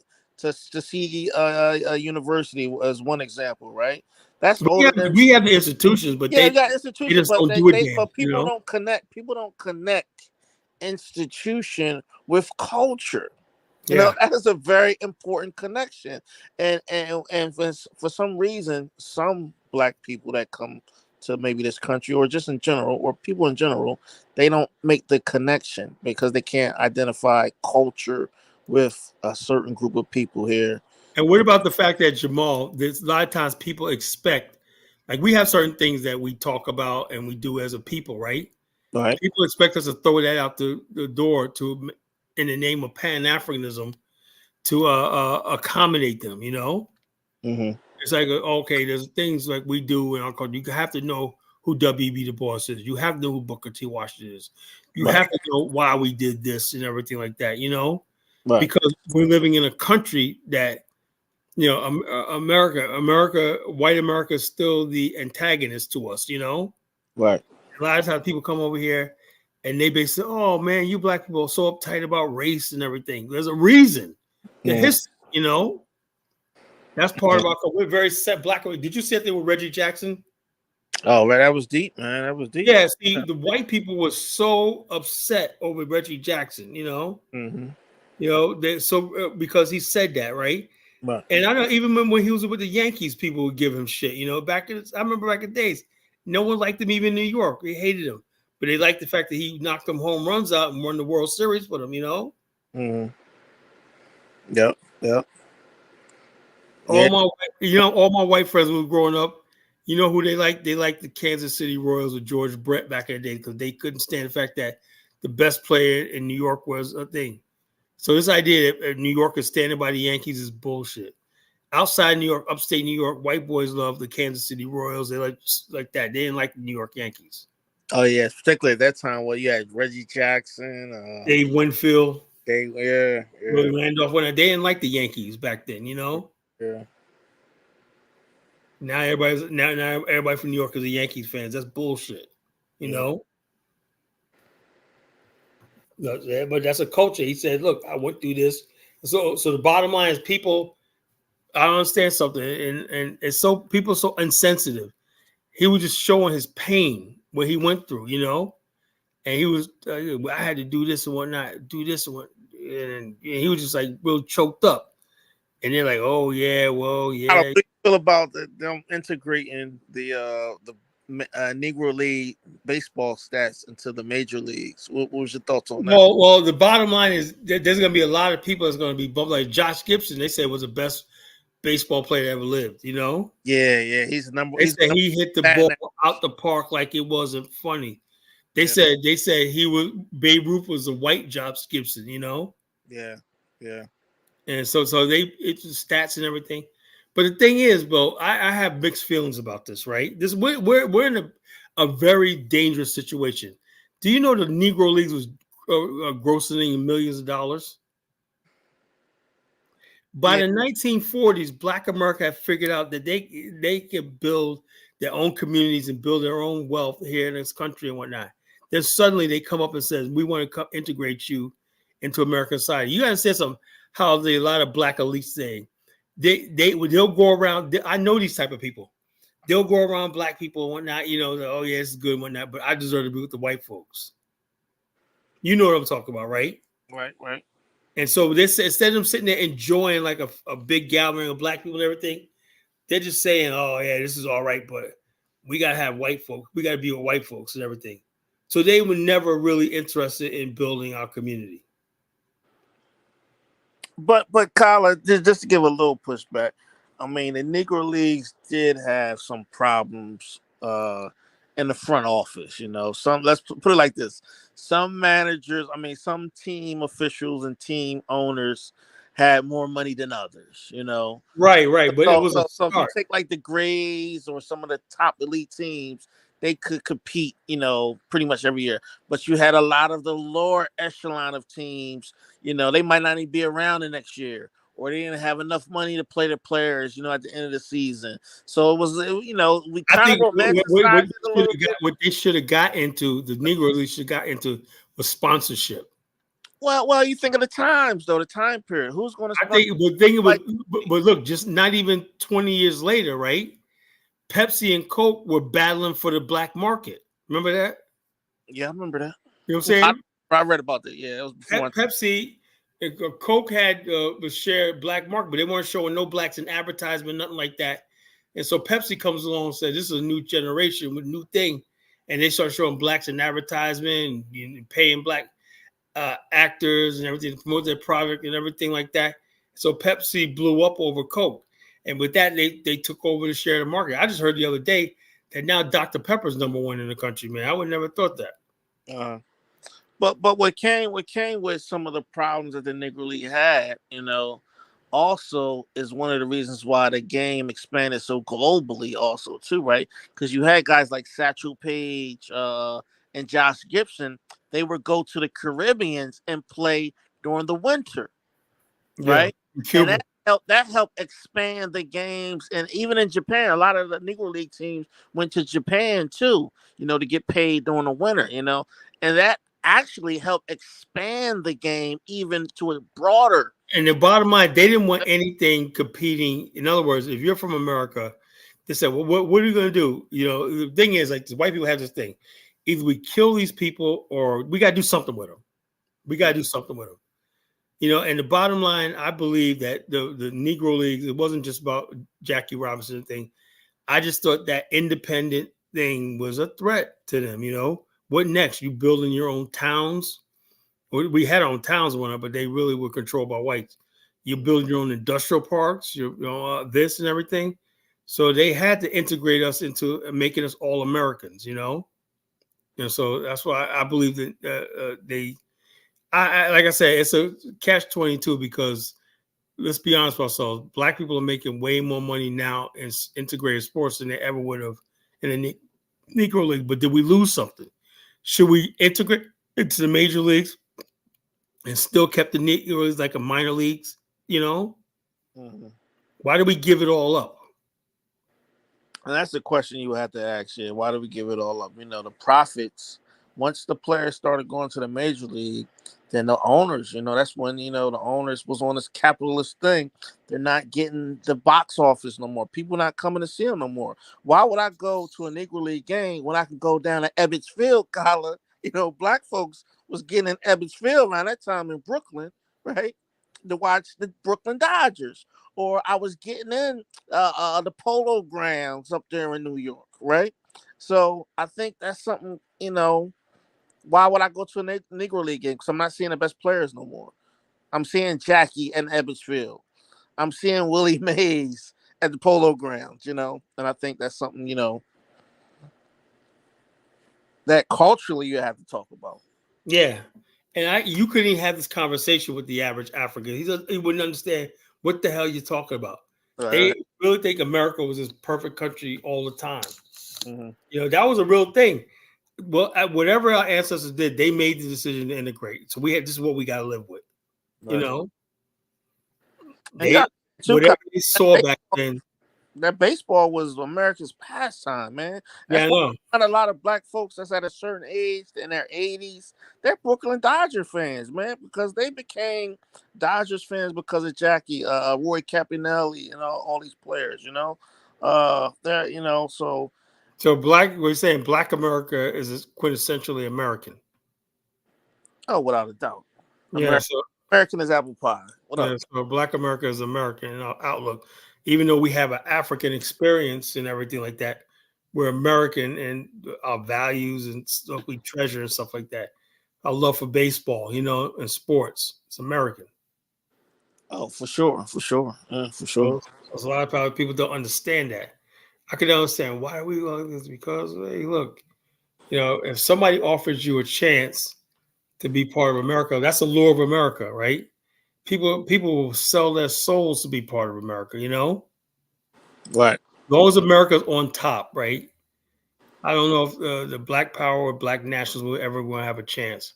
The only thing we could do is, like I said, the Buy Black movement is build ourselves internally in America. But Carla, we made America what it is today, though, right? So never undermine your efforts on that because Black America made this country a damn democracy, man. Yeah, we White made folks ain't America give us be nothing. what it says it we're going to be. Right, exactly. Made them own up to it, That was by by fighting, man. It was white people ain't gonna give you nothing, man. Right. Yeah. So bottom line is so we have to take the woods. And now what there is like now what do you think about now? You got Umar and going around blah blah blah the Black community and I'm like Umar, there's no damn community anymore. Once our people decide they want to be part of the American society, right? Your problems is an American problem, and you have to solve it like an American problem, And so that's what the problem is in Black America. It's like this: you cannot basically be relying on the county and the city and the state for like a lot of Black women rely on the county and city and state and everything. And it's talking about you're not American, It don't work like that. Well, I just gotta give you a little pushback on that, Kyla. Let's say you're in a all Black township, right? Because you have but there's no Black townships that's self-sufficient, Oh, okay. That could be a good point. But there are Black townships. It's probably hundreds in the United States where you have a Black whatever, however the boards are set up, right? You don't think those like townships have like agency or autonomy? They do, but the bottom line, what I found when I looked at these townships, especially here in the North Carolina area and whatnot, right, they really have no power. They outsource all the real power to the white counties that supersedes them. The seat of power is always in the white areas. Right. In the Black areas, okay, that's a township and everything. You got a township. You may have a couple of things where they make you to vote on this, like a fire department or something like that, or ambulance services or whatever like that, civic like this. But the real power, when it comes down to the police, and the sheriffs and the deputies and who basically controls the power grid, and something like the gas, and electricity, and the water is always in the white area, Mm-hmm. and stuff like that. And the Black people have their little township and everything, but they have there's no real autonomous Black areas in Edenton, Florida, right? Mm-hmm. But I found that 60% of the people there are on Social Security or welfare, Mm-hmm. Now that's a poco. That's how one of the oldest Black towns in America. But the leadership of the people failed to build industrial zones, failed to like white people do. What the white people do is they'll attract other white people from around the country to go settle in the area by building subdivisions and stuff like that, and jobs and everything like that. We have never been able to do that in America, for some reason. I don't know what it is. Our leaders don't think that's important, jobs and stuff like that, Mm-hmm. They always want funds. We need more federal dollars. Why don't you basically invest in commercial zones, industrial zones, everything to bring in jobs? So therefore you could attract a better class and build a tax base. What is any of these Black townships gonna say boast that, look, we got a tax surplus and we fund most of our stuff. We get very little money from the state and the federal government. Right. It's done, but there's, like I said, we as a culture, right? Like I said, are we sick? We, our culture, don't think that's important. You got a township and everything. But you see that one chick, right? That see that hood chick that's a mayor. Yeah. Y'all better get me my money when she's going down there taking everybody. You know what I'm saying? Mm-hmm. You know what I'm talking about, right? Yeah, I know what you're talking about. Yeah. You know what I'm saying? She's like, I want my money. And she's going out there collecting taxes. That's where the money's at. You gotta go out there and collect taxes, fines, everything. You gotta bring that money in. You gotta bring that money into the city. Right. And a lot of times, black people, we want to have a township and everything, but we don't want to burden the people, with taxes and everything. Mm. Well, white people don't care. You move in their area, you paying taxes. We got to get to that point where if you're gonna build a town and everything like that, we're coming for your. We got personal property taxes, this tax, everything, and you better pay it. Yeah, you're right. So that's the problem with in our culture. It's a cultural thing. It's a cultural thing. We just don't. Black America just don't like anything that deals with responsibility and everything. We'll throw it back on white. Kyla, in Philly, we got we got a sister running the city now, black mayor in Philadelphia. Okay. Hey, Kyla, because people hard on the Northeast. They think it's all immigrants and on the East Coast now, right? But Philadelphia is one of those strongholds, one of the last, black American cities up in the Northeast. Us in Newark. Yeah. And it's in New York too, man. But people think New York. They're in New York too. They're in New York too. I agree. New York, there's a lot of black American power still in New York, Yeah, that's true. So they think that, okay, and we're just gonna roll over and let these people, take. Well, it doesn't work like that, Mm-hmm. The fact that you're getting this pushback, this shock. Yeah, man, it's like, dude, you don't just come into somebody's country like you just gonna take over and disrespect. It don't work like that.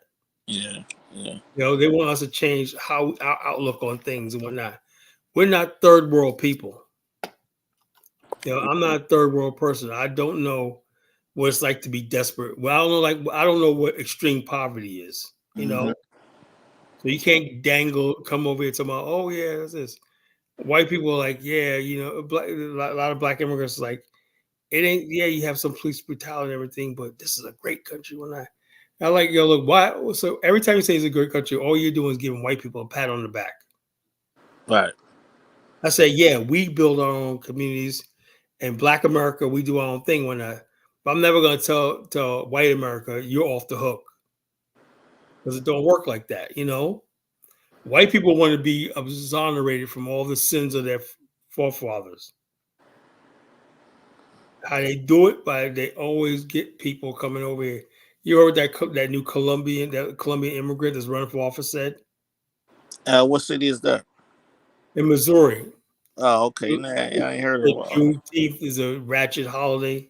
Oh, Lord. She talked about how this is the greatest country. If black people don't like it, they should leave and whatnot. She's a fucking immigrant. Yeah, she's trolling. But she's running for office, on a Republican ticket. Mm-hmm. So everybody basically want to come here, right? And what's that doing? That's they join. In other words, there's a silent Cold War between Black America and White America. And White America, what they're doing is trying to sit back like they're innocent, but they're making people choose sides. But you know what though, Kyla? I'm gonna be honest with you. Listen, I rarely talk about white people. In our conversations, right? Yeah, they're irrelevant, but they're in the background. Right. But I will say this, Kyla. You'd be surprised how many white folks, like, I guess understands. I guess understand. I don't know if that's a word I'm looking for, but I'm gonna use it right now. Understand that maybe the Black Americans' concern about maybe they know. Yeah, because I'm starting to notice, like when I'm hearing them talk, I'm like, man, what they been listening to? Tariq You Nasheed got or one. something? Yeah. You ever see that one chick that's friggin' half black, half white? She's like half black, half Nigerian, half white, and she's like a Yeah. real annoying conservative. Yeah. Anyway, she was like, "Well, look, like Nigerians come over here," and this white guy stitched it on TikTok. Said the reason why is because these Nigerians are not coming from coming from an educated class. They come over here for certain jobs and everything like that, and they're foreigners. They're not traumatized by the same way Black America is, where you're asked in Black America to integrate in a society that don't really accept them. Mm-hmm. And so a white guy, blonde, blue-eyed white guy said, so you can't compare Nigerians to African Americans, Yeah. But you're getting the best of their best when they come over here and whatnot, Mm-hmm. And so I'm like, yes, yeah, they get it. If I go to South Africa, right, and I make it, it's like me going to South Africa and start shitting on the black South Africans, like, Yeah. You established, man. Right. I come over here and I did this one. Well, I'm in an advantaged position. Yeah. I'm coming as a foreigner, Yeah. I have a network set up and whatnot, Yeah, of course you're gonna outperform, because we always look at the lower end of the societies anyway. Of course you're gonna outperform them. And of course, it's like me going to Liberia, talking about I'm doing better than all you Liberians and whatnot, Hey, why y'all can't pull yourself by the bootstrap? Come on, I know it's more to it than that, but when they do with Black America, they don't freaking do the same thing, The structural reasons. You have to have collective whole communities. Black America is right now surviving individually. We've never had a collective, massive. Like white people had the Homestead Act. Millions of them got land and whatnot. It was transformative. We've never had that. Any success you see in Black America is through an individual effort, and just a little bit of luck. Yeah, luck community. Yeah, We right. never had a wholesale like these has these many billions of dollars. But except for during Black Wall Street time, But that was self-help, That right? was one neighborhood though. Like when people bring up Black Wall Street, that's like one neighborhood. But it was like 40 blocks, Yeah. 40 block Greenwood, Archer, and Pritchard, right? But some people say Atlanta, modern day Atlanta. Atlanta's not it, bro. Hold on, Carla. They say Atlanta, modern day Atlanta, is 100 times bigger than Black Wall Street. Yeah, the bottom line is this: Atlanta is so overrated, right? The crime, but the thing is, that was a different time period in Black Wall Street. See how Black people were clean and orderly and everything. Atlanta's out of control with crime and everything, And let's say Black people back then, Black Wall Street had real businesses and stuff like that. What Black people in Atlanta got strip clubs. Atlanta got everything, man. Everything, any Black business you can think of, Atlanta got it. Yeah. They got Black bus companies that are just, owned by Black people, take you all anywhere you want to go. Bus companies, man. Yeah, they pretty Black. They got a lot of Black businesses and everything like that for the time period, yeah. But the thing is, why is Atlanta got so much poverty? Why is it that what's that fat girl lady that was running for office name? Stacey Abrams, talking that Black women in the Atlanta area need $800 a month to survive of taxpayer money if she got elected. Oh yeah, the stimulus. Yeah. So like I said, stuff like that I look at. If Atlanta's doing so well, why do people having all these economic problems? Well, what they're saying, the people that's having the problems aren't really ATLians. They're like people that's migrating there that, maybe haven't made it, so they end up homeless and stuff like that, looking for stardom. You know what I mean? That's what the locals are saying. So who's an Atlantan? Yeah, that's another question. Who's in Atlanta? Right? Who's Atlanta? I know a lot of Black people made money during the Olympics that time. Yeah. So, but look at Atlanta culture. A lot of outsiders have influenced their culture down there. A lot of people from like New York, they even have like a queen. They got a Queen's Day in Atlanta. Where a lot of Black people from New York Yeah, replant down there, and they're doing all right because they stick together. I noticed that together. if you Yeah, move to the South, this is word of warning. If you move to the South, get with people from your back home. If you're from Philly, get with some people from Philly. You're from New York. If you're from people from Jersey, get with some people from well, and Jersey. they're doing well. You know, and form your networks and don't cut ties with your people from back home. You know, because And that's that's how what it they're is in the doing. South. Listen, and that's what they're doing down in Atlanta, Colin. Because it's Bush Record. Yeah, that's how I can see people making it. But Yeah, they going, got a whole Queens Day down there. I mean, it ain't just Queens Day. You got Detroit days down there, Chicago days, like where they have like the whole weekend. And if you're from Chicago or Queens or like I think the different boroughs got them from New York, they getting together having these functions. A lot of the nightlife owners, a lot of them came from New York. You know, DJs and stuff like that. So it's a lot of the business people from up north and all other the parts. images I keep seeing in Atlanta, these country bumpkins from Bankhead and all that, it's acting a fool. You telling me there's something different. Well, I mean, it's a city, so you're gonna have city things, but it's the good and the bad. It's like this. I want to be convinced that I could at least go to a black city. I think you'll like Atlanta, Colin. To be I honest with don't know. Because I'm like, shit, man. Like, damn, man. I keep getting all these bad things. I think you'll Happen. like it, man. We should go down there and pull up on Diners, man. Have a little brunch or something down there with Diners. That'd be nice. I mean, I go out in the daytime and whatnot, stuff like that, but I don't do nightlife, man. All right. I don't do nightlife. I don't do it, man. Nothing out there at night that I need to be doing. Yeah, I mean, like during the day, man. There's a lot of day stuff we can do. Nighttime, my ass is in home. My ass is home. I ain't doing no shit like that. I don't need to see no strip club. I don't need to see no club. None of that shit. Someone's always getting shot outside of a club, man. So just pull up and everything like that. So anyway, it's been a good show. I'm gonna go ahead and end this, brother. But thanks for stopping by. You and Yeah, my boss are great. yeah, In Dr. the, B. in the rate in the rating, Tell them to join the BAIO, man. yeah, join the BAIO on the Ning site, folks. The real BAIO. We're the real BAIO. If you don't know, not the body boys. The body boys. The other group is the body boys. Boom, bam, bye, body boy, yay. Boom, bam, bye, hey. Hope's a body boy. Uh, Him and Darius Lamb, man. How the hell are you gonna talk about this? This is nation building is man stuff. Alpha man stuff. You gotta be an alpha male to think on this level. that's a fact. Because when you start talking this stuff, there ain't no turning back. There's no turning back from this shit.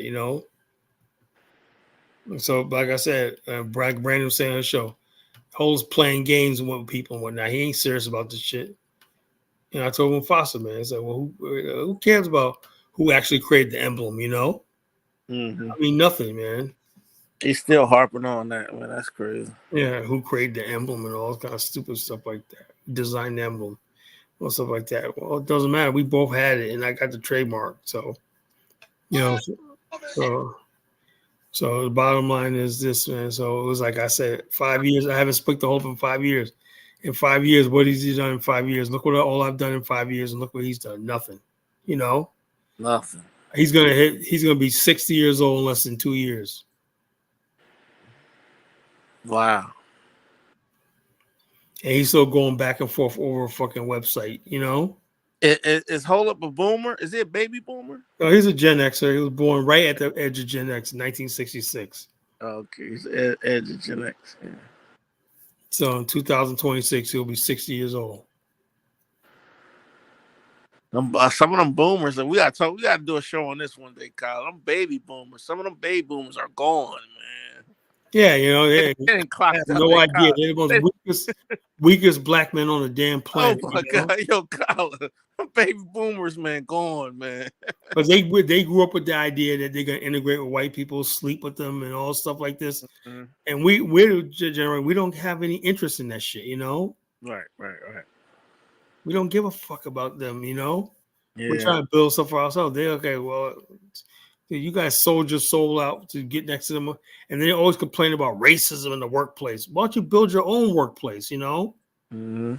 I have my own office when I have my own business when I don't have to worry about racism, you know? Right. Yeah, them boomers gone, man. You gotta do a show on them boomers one day, man. They always leading the conversation. Racism. That's why they hate Trump so much. Oh Race. man, oh man, trying to get a boomer to vote against Trump. Oh my God, or vote for Trump. Oh my. Yeah, so about racism. Damn, you that pitiful and whatnot, you know? Racism, like every white person He is racist, golly, he racist. and a lot of younger black people are like, who the fuck cares? You know? Right. But these guys go live in places where they're so scared of white male power because that's all they know. Mm-hmm. They'll never start their own newspaper, start their own this, start their own that, you know. So that all they can see is white people in power. Mm-hmm. And so that's why they're so subconscious about race all the time. Well, you see most of the entrepreneurs you see right now, when I say blacks winning, these are younger people. Right. You ever notice that? Yeah, they are.